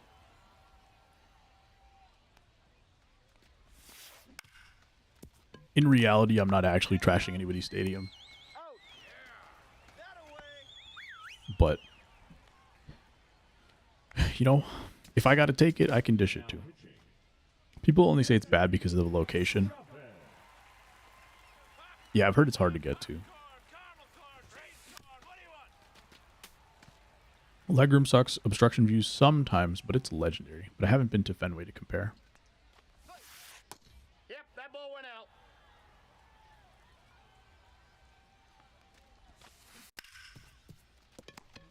Did you enjoy it then, ASG? Like, if you don't have an obstructed view, obviously. How does it compare to, like, Yankee Stadium? Just in terms of, like, whatever it can be compared to. Because obviously the age is a big difference.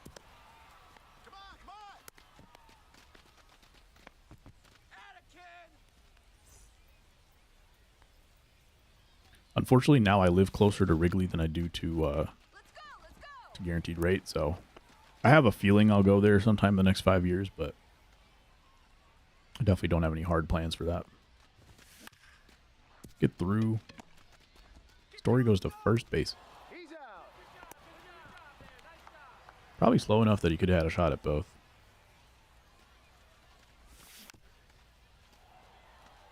It had a cooler I'm going to a game feel as a tourist.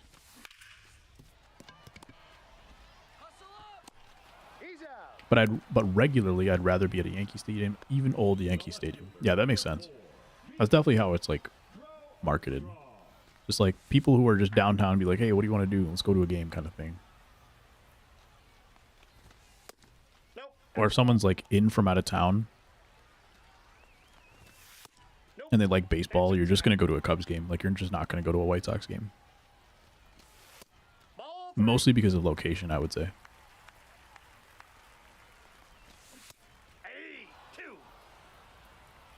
The count is full. 3.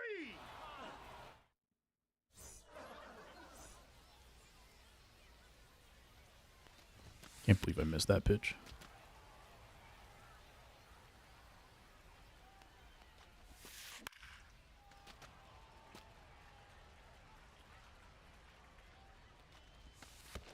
Ball. We'll see. We might have to try for another World Series push next week. Especially if we get some compelling cards next week, whether it's White Sox cards or anything else. We might stick with it.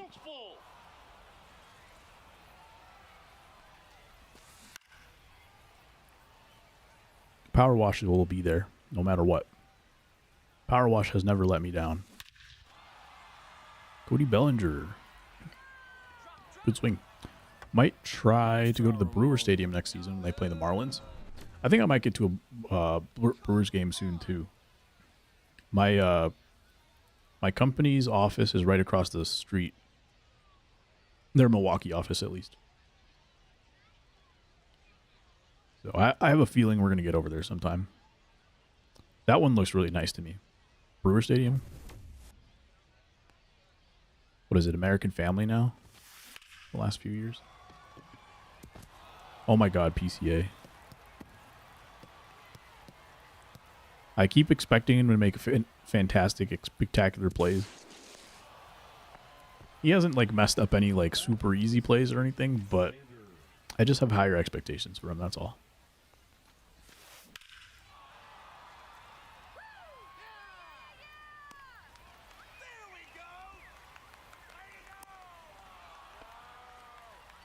Family Field, yeah.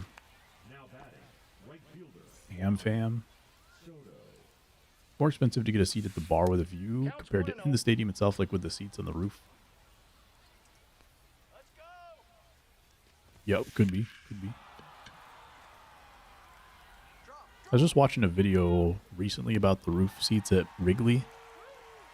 And I think like a company bought out all the buildings across the street. So I think Wrigley now owns all the rooftops. Got him. Except for like one or something like that. I think I think part of the funny situation was like there was one building that the Cubs weren't able to buy, and then they would put like opposing ads. I think they started selling ad space, and then they would put like opposing ads on the rooftop. So like you'd have on the Cubs stadium, you'd have like a T-Mobile ad. And then on the random person's rooftop, they would have an ad for like Verizon or something. 1-1. So I think that was causing issues. So they kind of got trolled. I don't remember how it all got resolved though, or if it even did. That's a ball.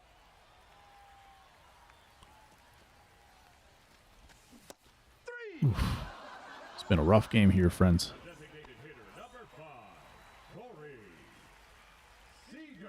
We just out here swinging. 0-1. And I have no desire to lock in, unfortunately. 2 is the count.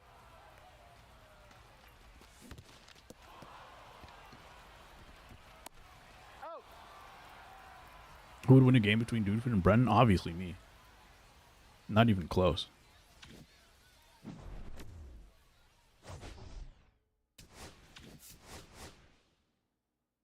JP, who's Brenton?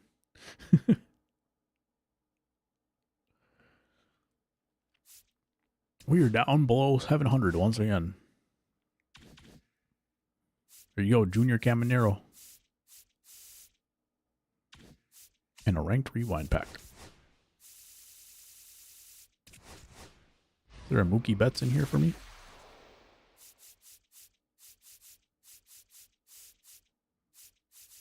There he is. Oh, I have Mookie Betts already.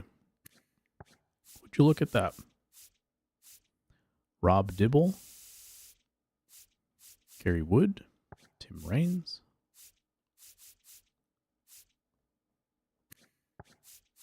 Larry Walker. Let's take Arenado. You seriously think you could beat Brenton? Yeah, obviously. If I can get mercied in 8 innings by nobody, then I can obviously beat Brenton.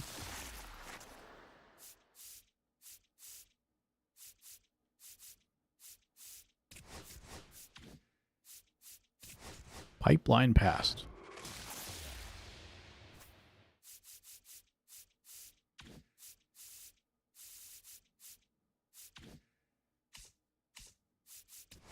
You don't think Brenton is all that? Never watched him play, but I'm sure he's good. Dan is here. Sorry, Dan, you've been replaced. Dan's already here. Let me introduce you to Freedom at Last. Freedom at Last is the new Dan, Dan. How goated is YFK these days? Just ate a cheeseburger? Nice. Did you ever get your brisket? I know you said they didn't have it the rest of that day, but did they ever get some more brisket? YFK isn't top tier anymore. I think once he like really went hard into content creating, I don't think he cared as much about being number one. For a while, he like dropped to like top 10, I think, and then I don't think he really does comp that much anymore anyway. But I think it was like kind of a conscious decision at one point where he was just like, I'm going all in. And then I think he was like top 10 in Twitch subs at one point, which is pretty crazy. Inside, ball 2. Let's go. Sam Adams won a few major tournaments. Sam was like a top BR player at one point, right? You're out.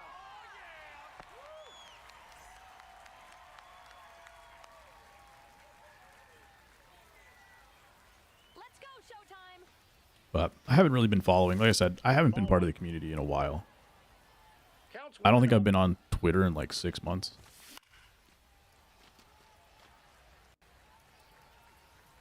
Rarely watching streams. Aye. 1 ball, 2 strikes.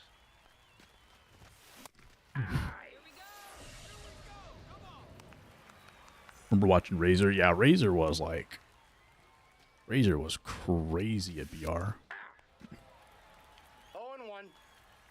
He was getting like, I don't know, close to triple digit BR flawlesses every year. He would just go live at night and he'd be like, yeah, let's just go flawless real quick.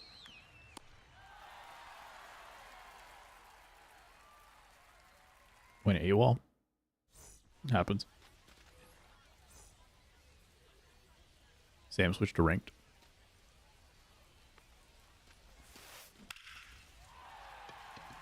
Starting off the way we started off last game. So sick, right? First pitch curveball gets tanked. Good start. Deleted Twitter and refused to re-download it. Probably a smart move. Ball. I got 1 ball. Funny 1 enough, strike. I haven't had Twitter on my phone for probably like 2 years. But I would still go on 1 like ball, when I was at 2 home. strikes. Just on like the old Google Chrome. But now I don't go on at all. Ball. 2-2 the count. The hype days of the MLB community were sick though. A lot of good people. A lot of fun times. Aye. It's always interesting when there's a lot of passion directed in one direction. I feel like even once I was still on, when I was on Twitter towards the end there, it wasn't the same. Most of the people who had cared about MLB for so long no longer cared. They were all doing different things. And then like, it was weird because when COVID happened, it felt normal in the sense that like MLB was like heading towards a peak almost. And then during COVID, it really, like I would say, hit that peak.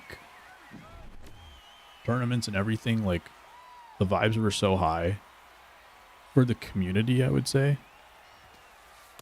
Ball inside. Community like activity, like tournaments especially, is what I'm really thinking about.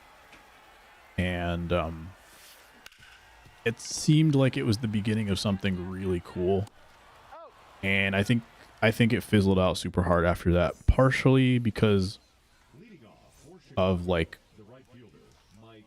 lockdown ending and stuff like that. And what I was trying to get at is that I thought it was normal, the progression that MLB was having, but then after lockdown was over and like everything kind of went back to normal and kind of corrected, that's when you like realize how not normal it was, and it never really got back there.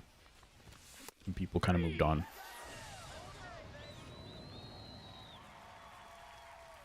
People got burnt out during COVID. That's 100% true.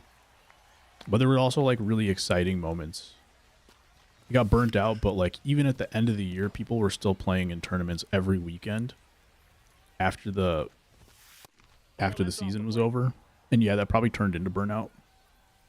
Come on, Showtime. But it kind of felt like things were just going to continue to be like that, you know? Stopped caring about BR this year. They stopped caring about events this year. Some of it felt intentional, but also some of it felt like, why did they do that? 0-1's the count. Game stale after 21. I agree. That was the tough part because like before 21, people were still frustrated with the game. But people would always say like, but it's got the best content. It's got the best content. And like, even though you had to grind a lot during COVID, like people were enjoying it. Now, Hey! 0-2. the gameplay is a lot more stable. Whether or not someone enjoys it or not is one thing, but it's a lot more stable. But they need a big shift content-wise, in my opinion. 2 balls, 2 strikes. Would be 18 was your favorite? Low-key, it was my favorite too, but that was mostly just because I was like really into content at the time. Aye. That's where I really started to be a part of the community. And in no way possible do I think it was the best game. But I think that was when I had the most fun. Aye. 0-1. Since you are not real. Inside, ball 1. You like the Immortal Chase? There were some parts of that were really cool. I still think like if they tried Immortal today, it would be a different situation because 2 of strikes. like the biggest problem of Immortal Grind was the fact that That's a ball. you only had one squad. So if you wanted to grind, you had to put all your players, take all your players off your team and replace your team every time. Now that we have like multiple lineup squads, you can just have a grind squad and it would probably be fine.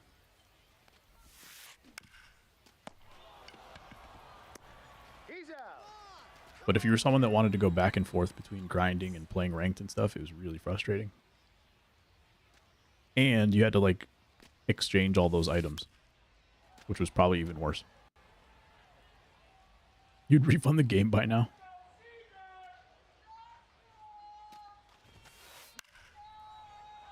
Yeah, I don't think it would work anymore with the way that people want to play the game, but I'll rephrase and say, like, if in 2018, if they had multiple lineups, then I think it would have been a very different conversation. And without, like, all that item exchange stuff. Nope. 1 ball, 2 strikes, the count. You met Mike and me. That's been cool, yeah. Met a lot of people that I became friends with through the community. Potentially friends for life.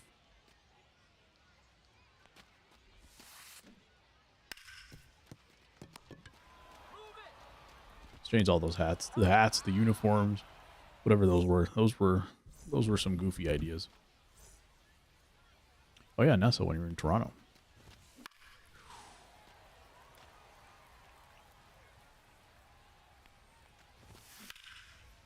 Is she still streaming? Met Ansel Armstrong. Cool dude. Ball 1. Get real. I met him at in Seattle. I met a bunch of guys when we were at the All-Star game 2 years ago. That was pretty cool. Not streaming anymore, gotcha. 35, Frank. Aye. 0-1's the count. There you go, Frank. Finally turning on a fastball. That might be the first fastball I've turned on all day.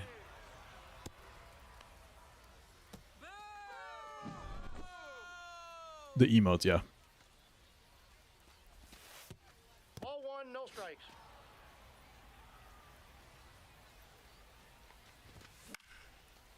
Trey Turner. Timing was okay underneath the ball, though.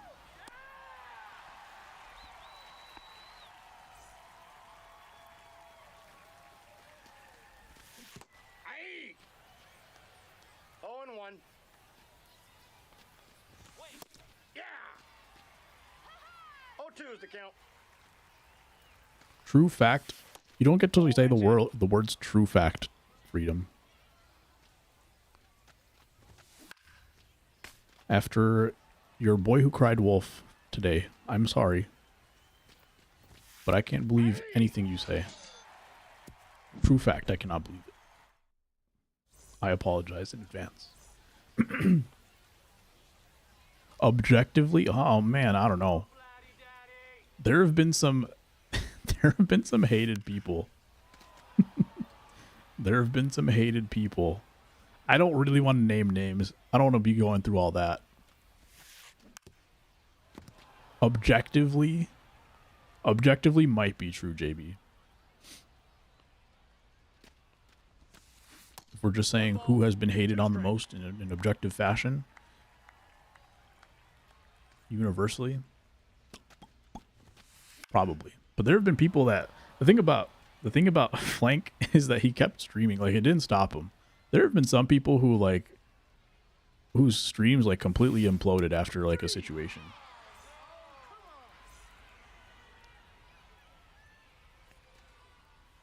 Frank Zappa. Hey! 0-1's the count.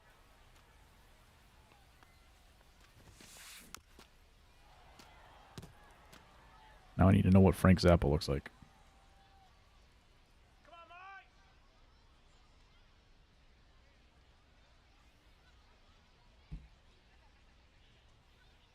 One more, let's go! 3! Now batting, the third baseman, Hank Thompson. Jugsy?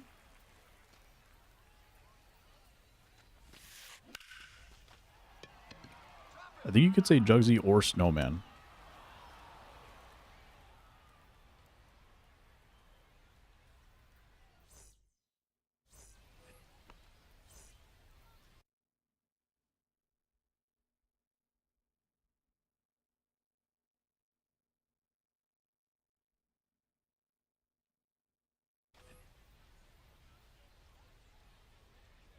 One to two game here in the top of the fourth. Is that gonna go? This game is crazy. Jugsy most hated? I don't think that's true. I just think that I'm looking at a picture of Frank Zappa and I'm trying to see who he looks most like. Ball 1. Oh, dang. Yeah. 1-1. I forgot about him. He wasn't even on the list of people that I was thinking about.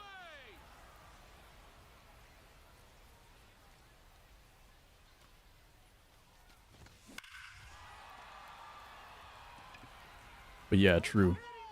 He was up there, but he had some friends in the community though. When did he push his dad? I think it was well before he started streaming.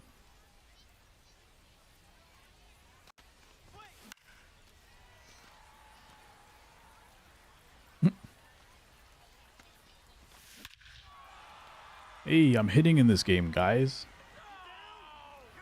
Can you believe it? Right into the graffiti wall. It's the first good swings I've had all day.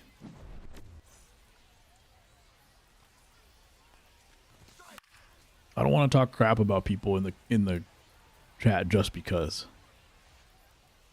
If it was necessary, then we would have conversations if we needed to. But we'll leave it at that for today. We'll leave it at that for today. Gary Sheffield, I believe was mostly Twitter. I actually don't remember if he streamed at all.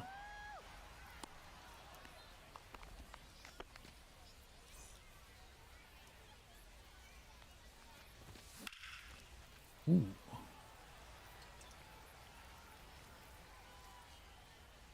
Anyway, back to the positives. It was cool when the major league players were streaming during COVID. They were doing like tournaments and stuff. That's a ball. And then some of them kept streaming. I think like Hey! Tommy Canley kept streaming. Blake Snell. 2-2 the count. I don't know how many more continued to stream, but that was pretty cool. Yeah, Snell. Snell was one of the bigger guys that kept streaming, right? But I think he was like, he played in the MLB tournament. But I think he mostly played like shooters, if I remember correctly. Road to the Show mostly was a just chatting and stuff. Oh, Gary Sheffield, gotcha. Noble Meyer. Giolito, yeah, I used to watch Giolito's streams. Oh, Brett Phillips, yeah. There's the classic Joey Gallo clip of him looking at his of his own picture. Noble Meyer. 20 years old.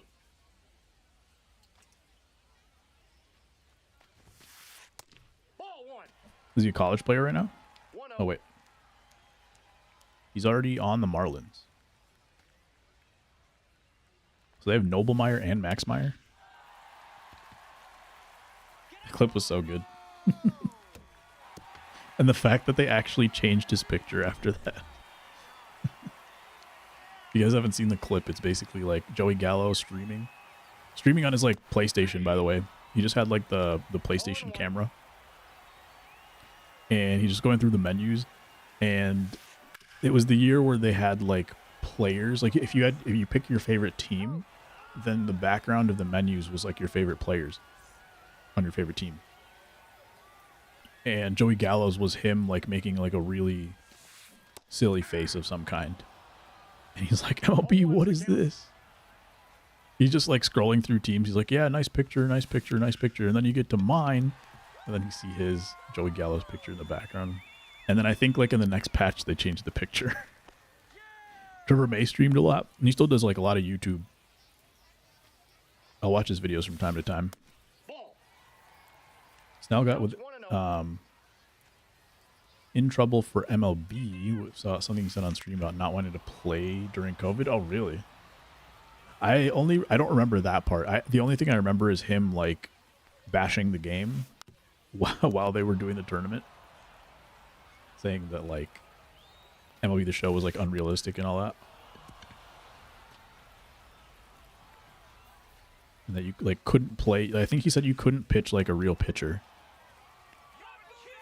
because the game logic didn't make sense or something. Both of his MLB The Show cards 1-on-1, and he follows me on Insta. That's pretty sick. The batter, number 10, second baseman. Did he just get drafted? I think this person has already homered on 2 curveballs, and I got away with that not being a homer, but it's going to tie up the game. So it would probably be 4-0 if I just didn't throw a curveball. Ranting about whether COVID contracts would be prorated.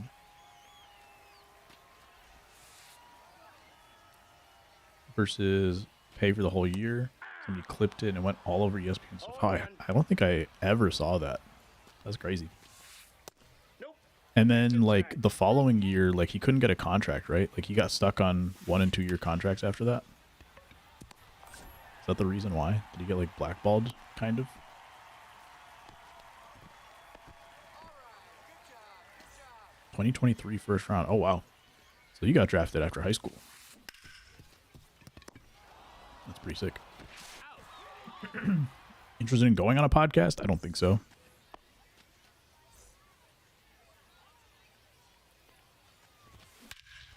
Frank Thomas with a second of the game.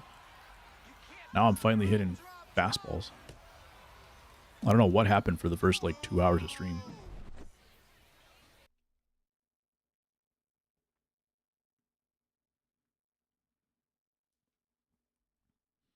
All of a sudden I can hit. Now pitching, Jeff Hoffman.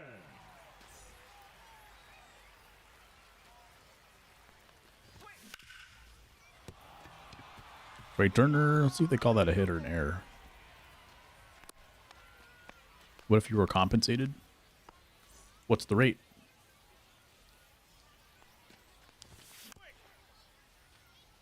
$1 million. Double play.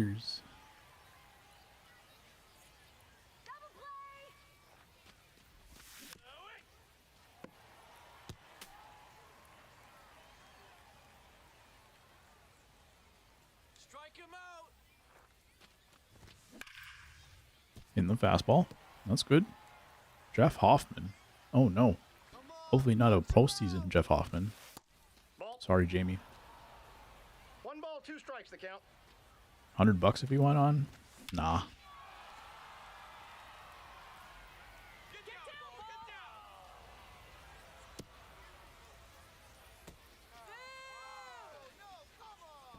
With your track record, I don't believe there even is a podcast. I don't even believe there is $100. Sorry. Sorry, new Dan.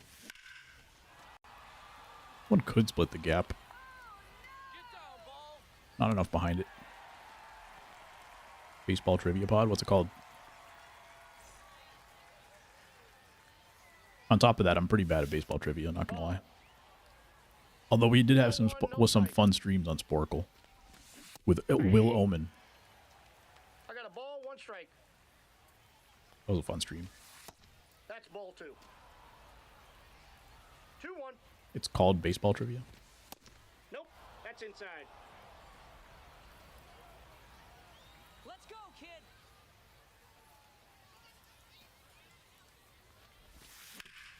Up the middle and played at second base. Out. That's right. A little bit of a teleport there. Now batting, the third baseman, Chipper Jones. I thought that was getting through for sure. It was good. Aye. 0-1's Splitter the that count. time, not the slider.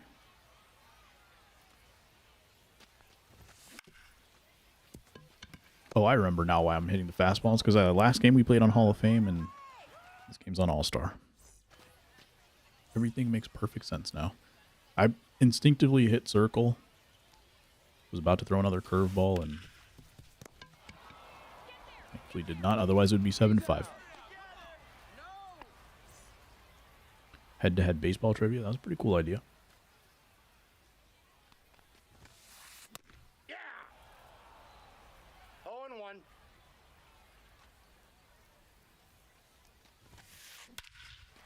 Oh boy. Hank Thompson to center field, low and away sinker. It's definitely not an unhittable pitch, but I feel like most of the time you get away with that pitch. You really kind of got to be looking for it. Aye. 0-1's the count. Aye. What other games are you guys going to play in the 2 off-season? strikes. Or are you all playing MLB all the way through if you've been playing? Think about it. Will do.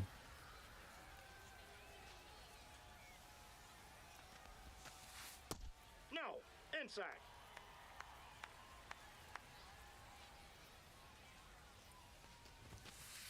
Three. Martin Digo pumping 102 past him. Similar pitch that homered on, but gotta get it off the plate. Perfect. Nothing else good to play? What kind of games do you like? Sports only or like shooters, puzzle game? I feel like we're in a pretty good time for video games, in my opinion. I guess it depends on the genre. He's out. It's not a great time for sports games, I think. Yeah, Leading off for the Cowboys, it's not the best time for sports games. Sanchez. They're in like an okay shape, but there hasn't really been anything super groundbreaking lately. So every sports game is like a little bit better than they used to be, but probably a little stale. NHL is garbage this year, gameplay wise or like content wise.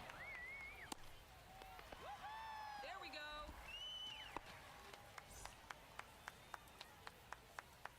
Sports is so tough because like you're so limited to what the sport is in real life. NBA does a ton of stuff, but like it seems like they've already hit their limits like Outside, that's a ball. They've done all these, like, they built the park. They did all this casino stuff. Like, they did the trampoline stuff.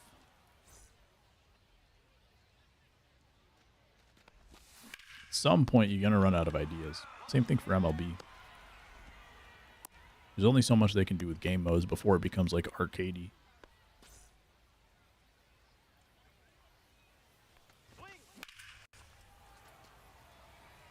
So that's where it's going to be really difficult for them. Both. That's tough. Frank Thomas trying to pull his third fastball for a homer in the game. It's already got 2. I think both were solo homers. This game feels like I'm up by 15, but I'm only up by 2. And I feel like I'm playing as though it's already over and I've already won, and that can come back and bite you real quick.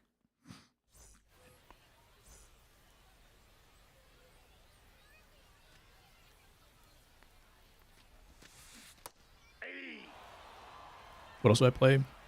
These days I'll mostly play shooters. Right now I'm playing Battlefield and Overwatch. Overwatch is like my go-to. I paused for a while, but I've been back in lately. I'll play some single players here and there. Kind of streaky with those. I don't play a ton of other sports games. I'll play 2K like once every 3 or 4 years. Yeah, that's about it.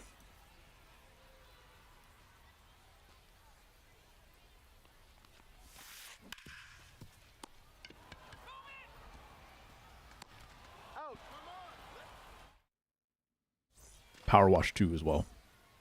That's the real one right there. I am looking forward to streaming that pretty soon.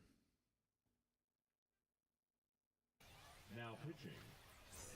Will Klein. Fastball down the middle from Will Klein. 12-6 sweeper and cutter.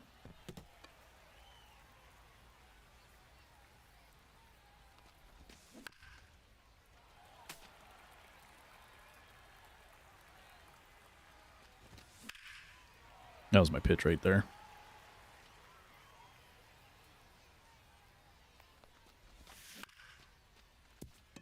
Instead, we grounded to third.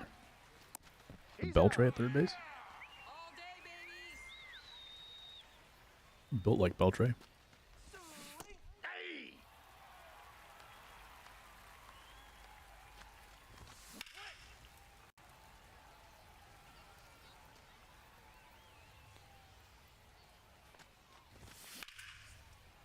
2 batters in a row. High and away fastball, like meatballish pitch though, very hittable. Didn't hit either of them.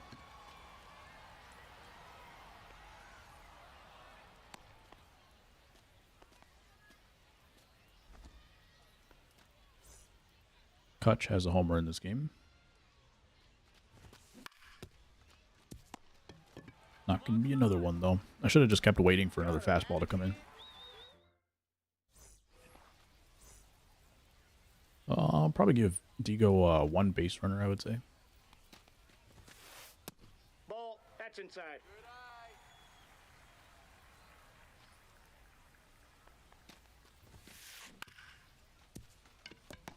That was barely green. I thought it was going to be yellow. He's out. Almost messed that one up real bad.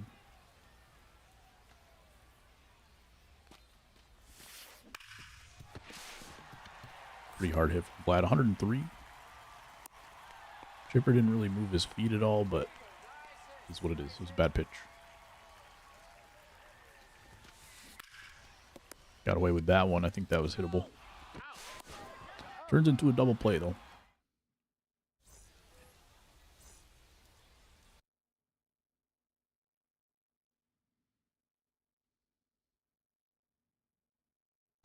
Now pitching. Andres Munoz. There we go. I knew he was going to throw a slider first pitch. I'm pretty sure Munoz got a primary slider. But it was actually a really good pitch on the corner. Could have still got me for the out. 0-1. Aye. Looking sinker there. No balls, 2 strikes. Does throw a sinker and a circle change. But yeah, McCutcheon homered on that pitch that was a foot inside. I forgot about that. Trying to think of what swing I hit with him. That's what it was. Staying alive on the high fastball. This time not in the zone.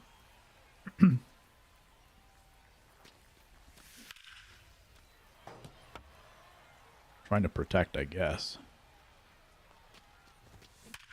There we go. I knew that fastball away was coming at some point.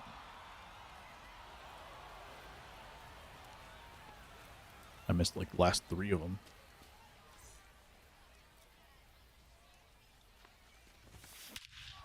There you go, Gary. Turning and burning on a inside sinker.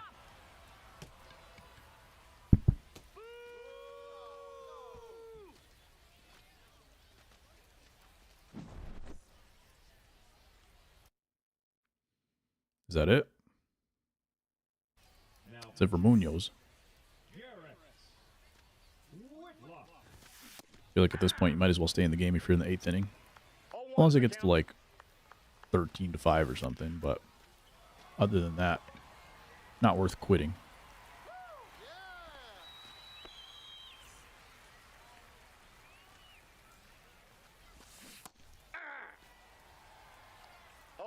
PCA's having a pretty good day. Over 400. Don't think I've had any power with him yet so far, though. A lot of little singles. Now it looks like he does have a homer.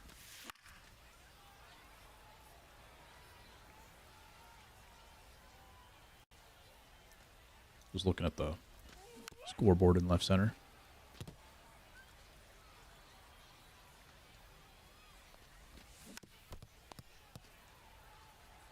A little bit on top of that one.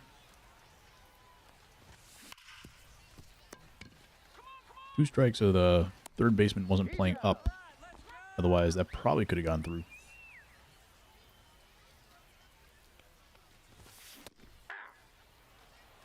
Oh, 1's the count. Aye. 0-2. I have no shame. 2 strikes. Oh, yikes. No comment.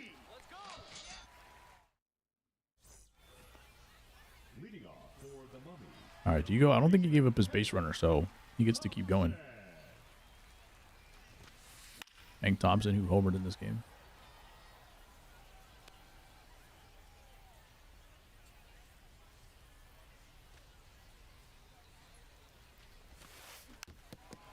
There's the curveball, but it was out of the zone. Maybe they were just looking for it the last few innings. Because I think I've completely stopped throwing it. I actually do want to look at the swing feedback after this game and see what kind of batting average they had against the curveball. Because I think they're like 5 for 5 or something. At least for the ones put into play, obviously. Aye. 0-1. And I've probably only thrown like 8 of them.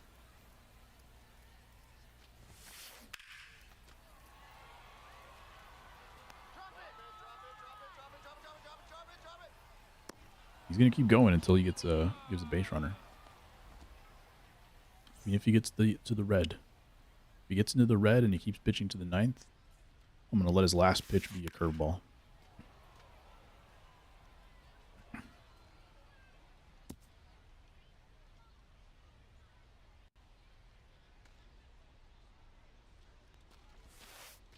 Off the plate, ball 1.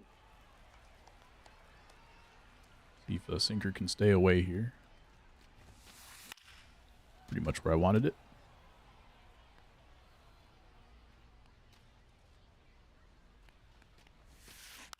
Ooh. Little contact. All right, curveball in the dirt. I know he wants it. 2 balls. Still 2 wanted it. strikes.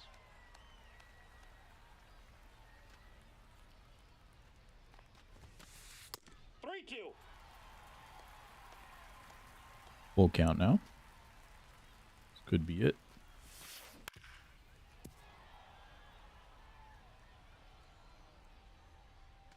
Nothing's working great for me right now. Good at bat. That's it for Martin. Pitched a pretty good start for me, and now I know just don't throw the curveball on All-Star. And next time, we'll be doing just fine. I'm going to pitch Abner Uribe because I just need to get an out with him. I can bring in a new pitcher for the 9th.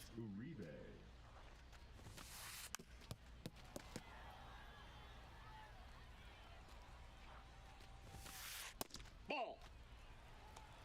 No swings at those high fastballs. Aye. There's a slider. I throw the same One pitch. ball, 2 strikes. Because he throws a sinker. Oh, that was not supposed to get to the plate, but I was saying, since he throws the sinker, I can throw the slider again because they might be thinking it's going to break that way. But it was never going to.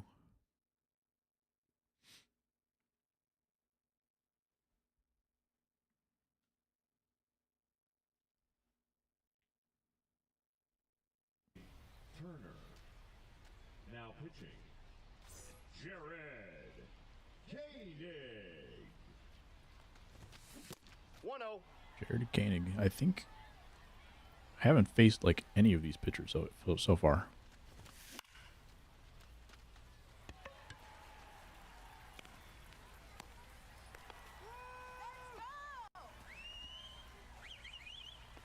The batter, number 5. Designated hitter, Corey Seager. So far, Trey Turner's not been it. This guy's got a little bit of a funky release. It's a little bit hard to see in this ballpark. Probably hard to see in a lot of ballparks.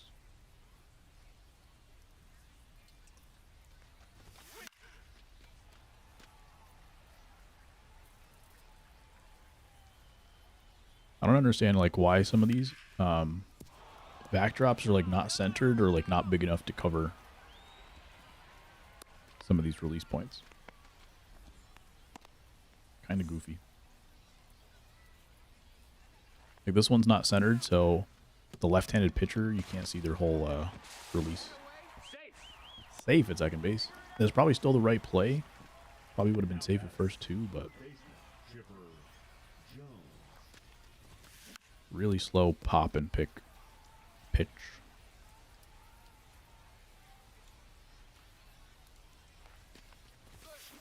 Aye. Nice sinker. No ball, Pain 2 strikes. indeed. But not for me.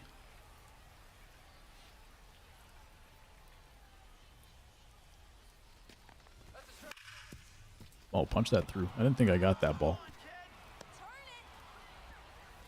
That's one that I feel like gets jammed pretty often. Maybe Chipper's just got that quick of a swing. Maybe it's the toe tap that's working for me today. Because Gary's had a pretty good day. He's had a few home runs. But I feel like the toe tap guys, Chipper and PCA, have had better days than a lot of these other guys. No balls, 2 strikes. Ball 1.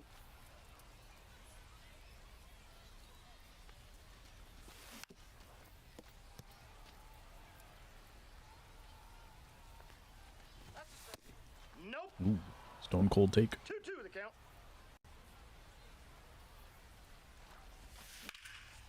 Gary, 89 off the bat. Just barely missed that one. I think he's already got a 3-run homer into today's game. Here at the ballpark. All right, let's go lefty. We're going to go JoJo. If it was closer, I probably would have went with Chapman.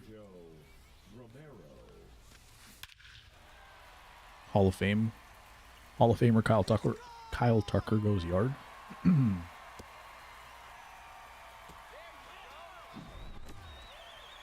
That was a perfect. Staying on the slider apparently.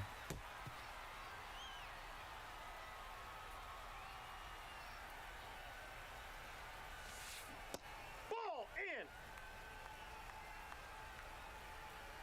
in. Rip. Got to do it in your ballpark, I guess. Aye. 2.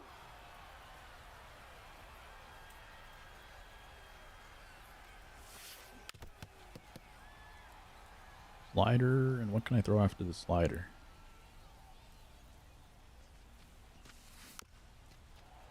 Change up. In your what? In your ballpark. He did what in his cup? Oh, give me that.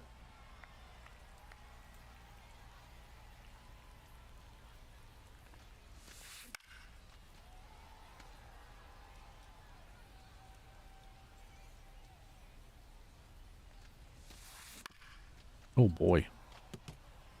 No swing and miss stuff from Jojo Romero, apparently.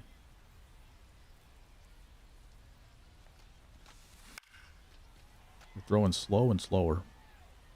Alright, taste of his own medicine. High and away fastball.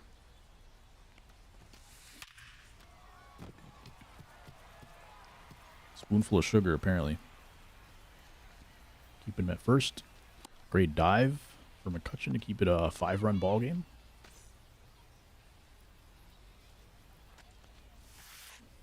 That's a ball. How you doing tonight, Counts Jackie? 1-0. How was Costco? 2 balls, no strikes.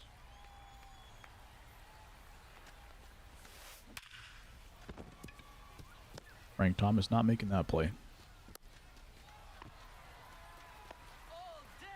All right, and not a good outing for JoJo. It's time for him to go. If it lets me do anything, there we go. Gossage, I think. Did he lock it down last time? It's got a 5.14 ERA.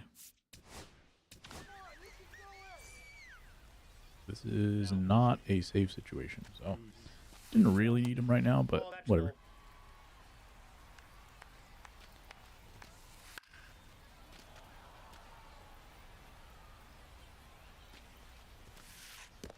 Probably could have gone to Bautista. No block from Gary that time, and no more double play opportunity. You have to take this one batter at a time. Not getting to that ball. It's getting close. 3-run game. Now it is a save opportunity.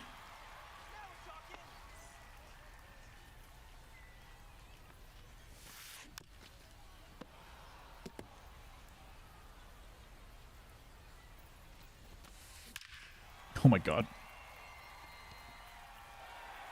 It's a 1-run game. Gossage is coming out. And it's going to be a Aroldis Chapman. I haven't faced 3 batters yet. We gave up 2 homers, and that was that. Hey!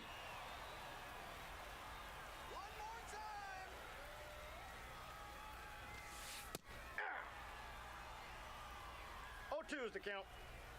Should probably do a mound visit. Oh my god.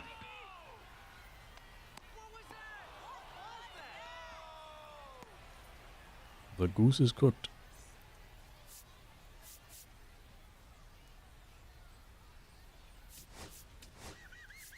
We're going to go to Felix Bautista, who I have... Not that I have no confidence in him, I just, like, have not really used too many Felix Bautista cards in my lifetime, so... 0-1's Kind the of going count. into this a little blind. Hey! One more time. 0-2. Having too much fun and not enough sleep. Nice. Hey! Was it all Costco fun? Was it a 8-hour Costco run?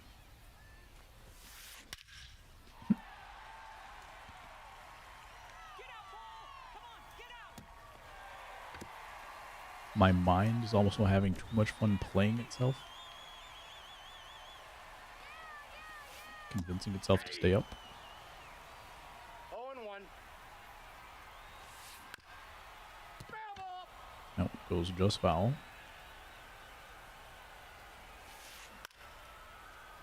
That one stays on the plate. Saw where that perfect region was and it still found the plate.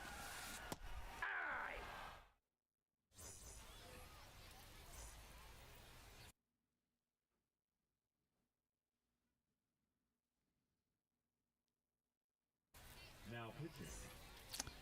Matt Brash. No cutter. Slider sinker. Knuckle curve. Circle four seam. The usual pitch mix.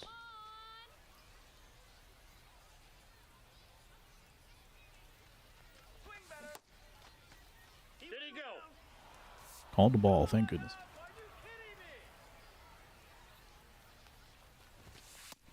me? 2 balls, 1 strike.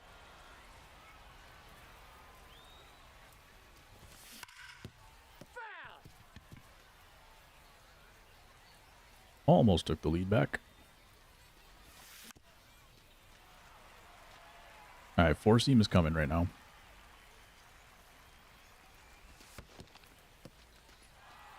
I have to believe it. I have to believe the four seam is coming, otherwise I'm going to miss it.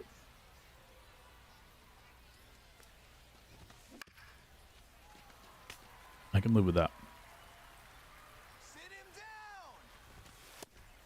down. Don't look at the line score, Kyle. Oh, my camera is covering it, thank goodness. PCA. Oh, now you can see the line score. Oh my god, that was a bomb the other way. Pooped on that ball. Nope, outside. How you doing, sir?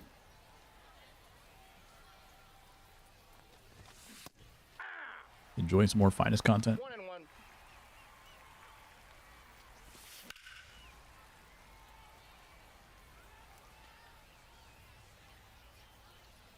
Frankie's got 2 bombs. 2 balls, 2 strikes. Been watching some TV? What you been watching? Oh, Dexter. I've never watched Dexter, but I've been getting Dexter clips on my YouTube. Watching the show 1 minute at a time, I guess.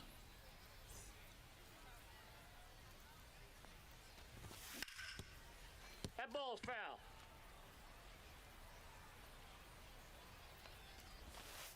One ball, 1 strike.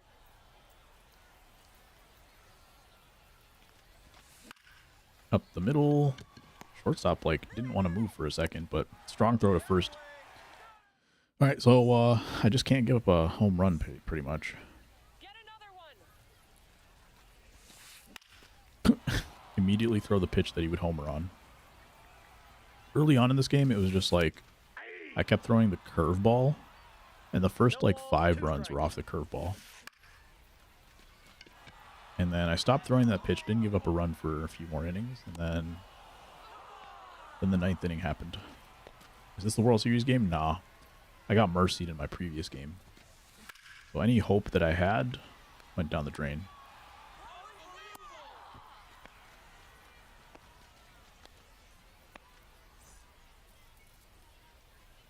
It's got to be off the plate. Thank you. Thrown. I've given up homers on a low and away sinker like 3 times in this game.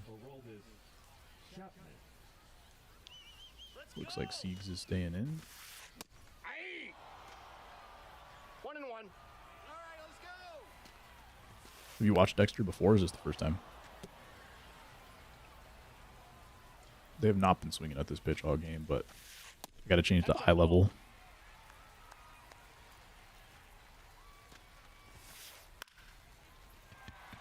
No, that's a foul ball. Stayed alive, almost got a run back in. That's the pitch. Yeah, there we go.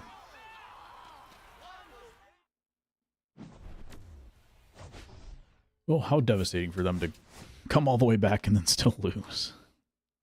That's usually what I do. Halfway point, finishing season 4. Nice.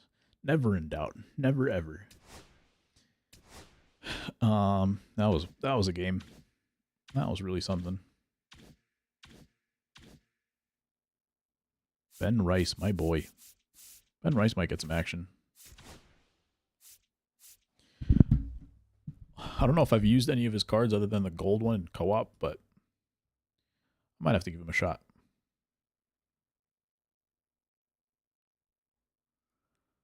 Okay, friends. I think it'd be time for a raid. Good to see you, Kyle and Jackie. everybody else that's been hanging tonight. I think we're going to go say hi to... What's up, all Webster? Oh, wowee. Man, I got to go to the office tomorrow. What did you DM on Discord? Oh, yeah, I see. Okay, I'll check that in after stream. Yeah. I hadn't seen anything come through, so I just wanted to make sure it wasn't on Twitter.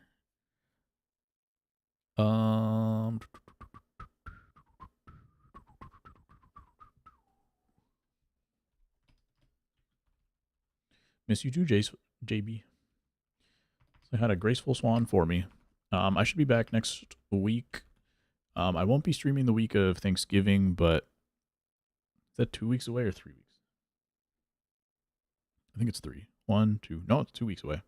So should be streaming next week. Won't be streaming the following week. And we will go from there. And we're in December. Hope you guys had a good time. I will catch you guys later. Have a good night.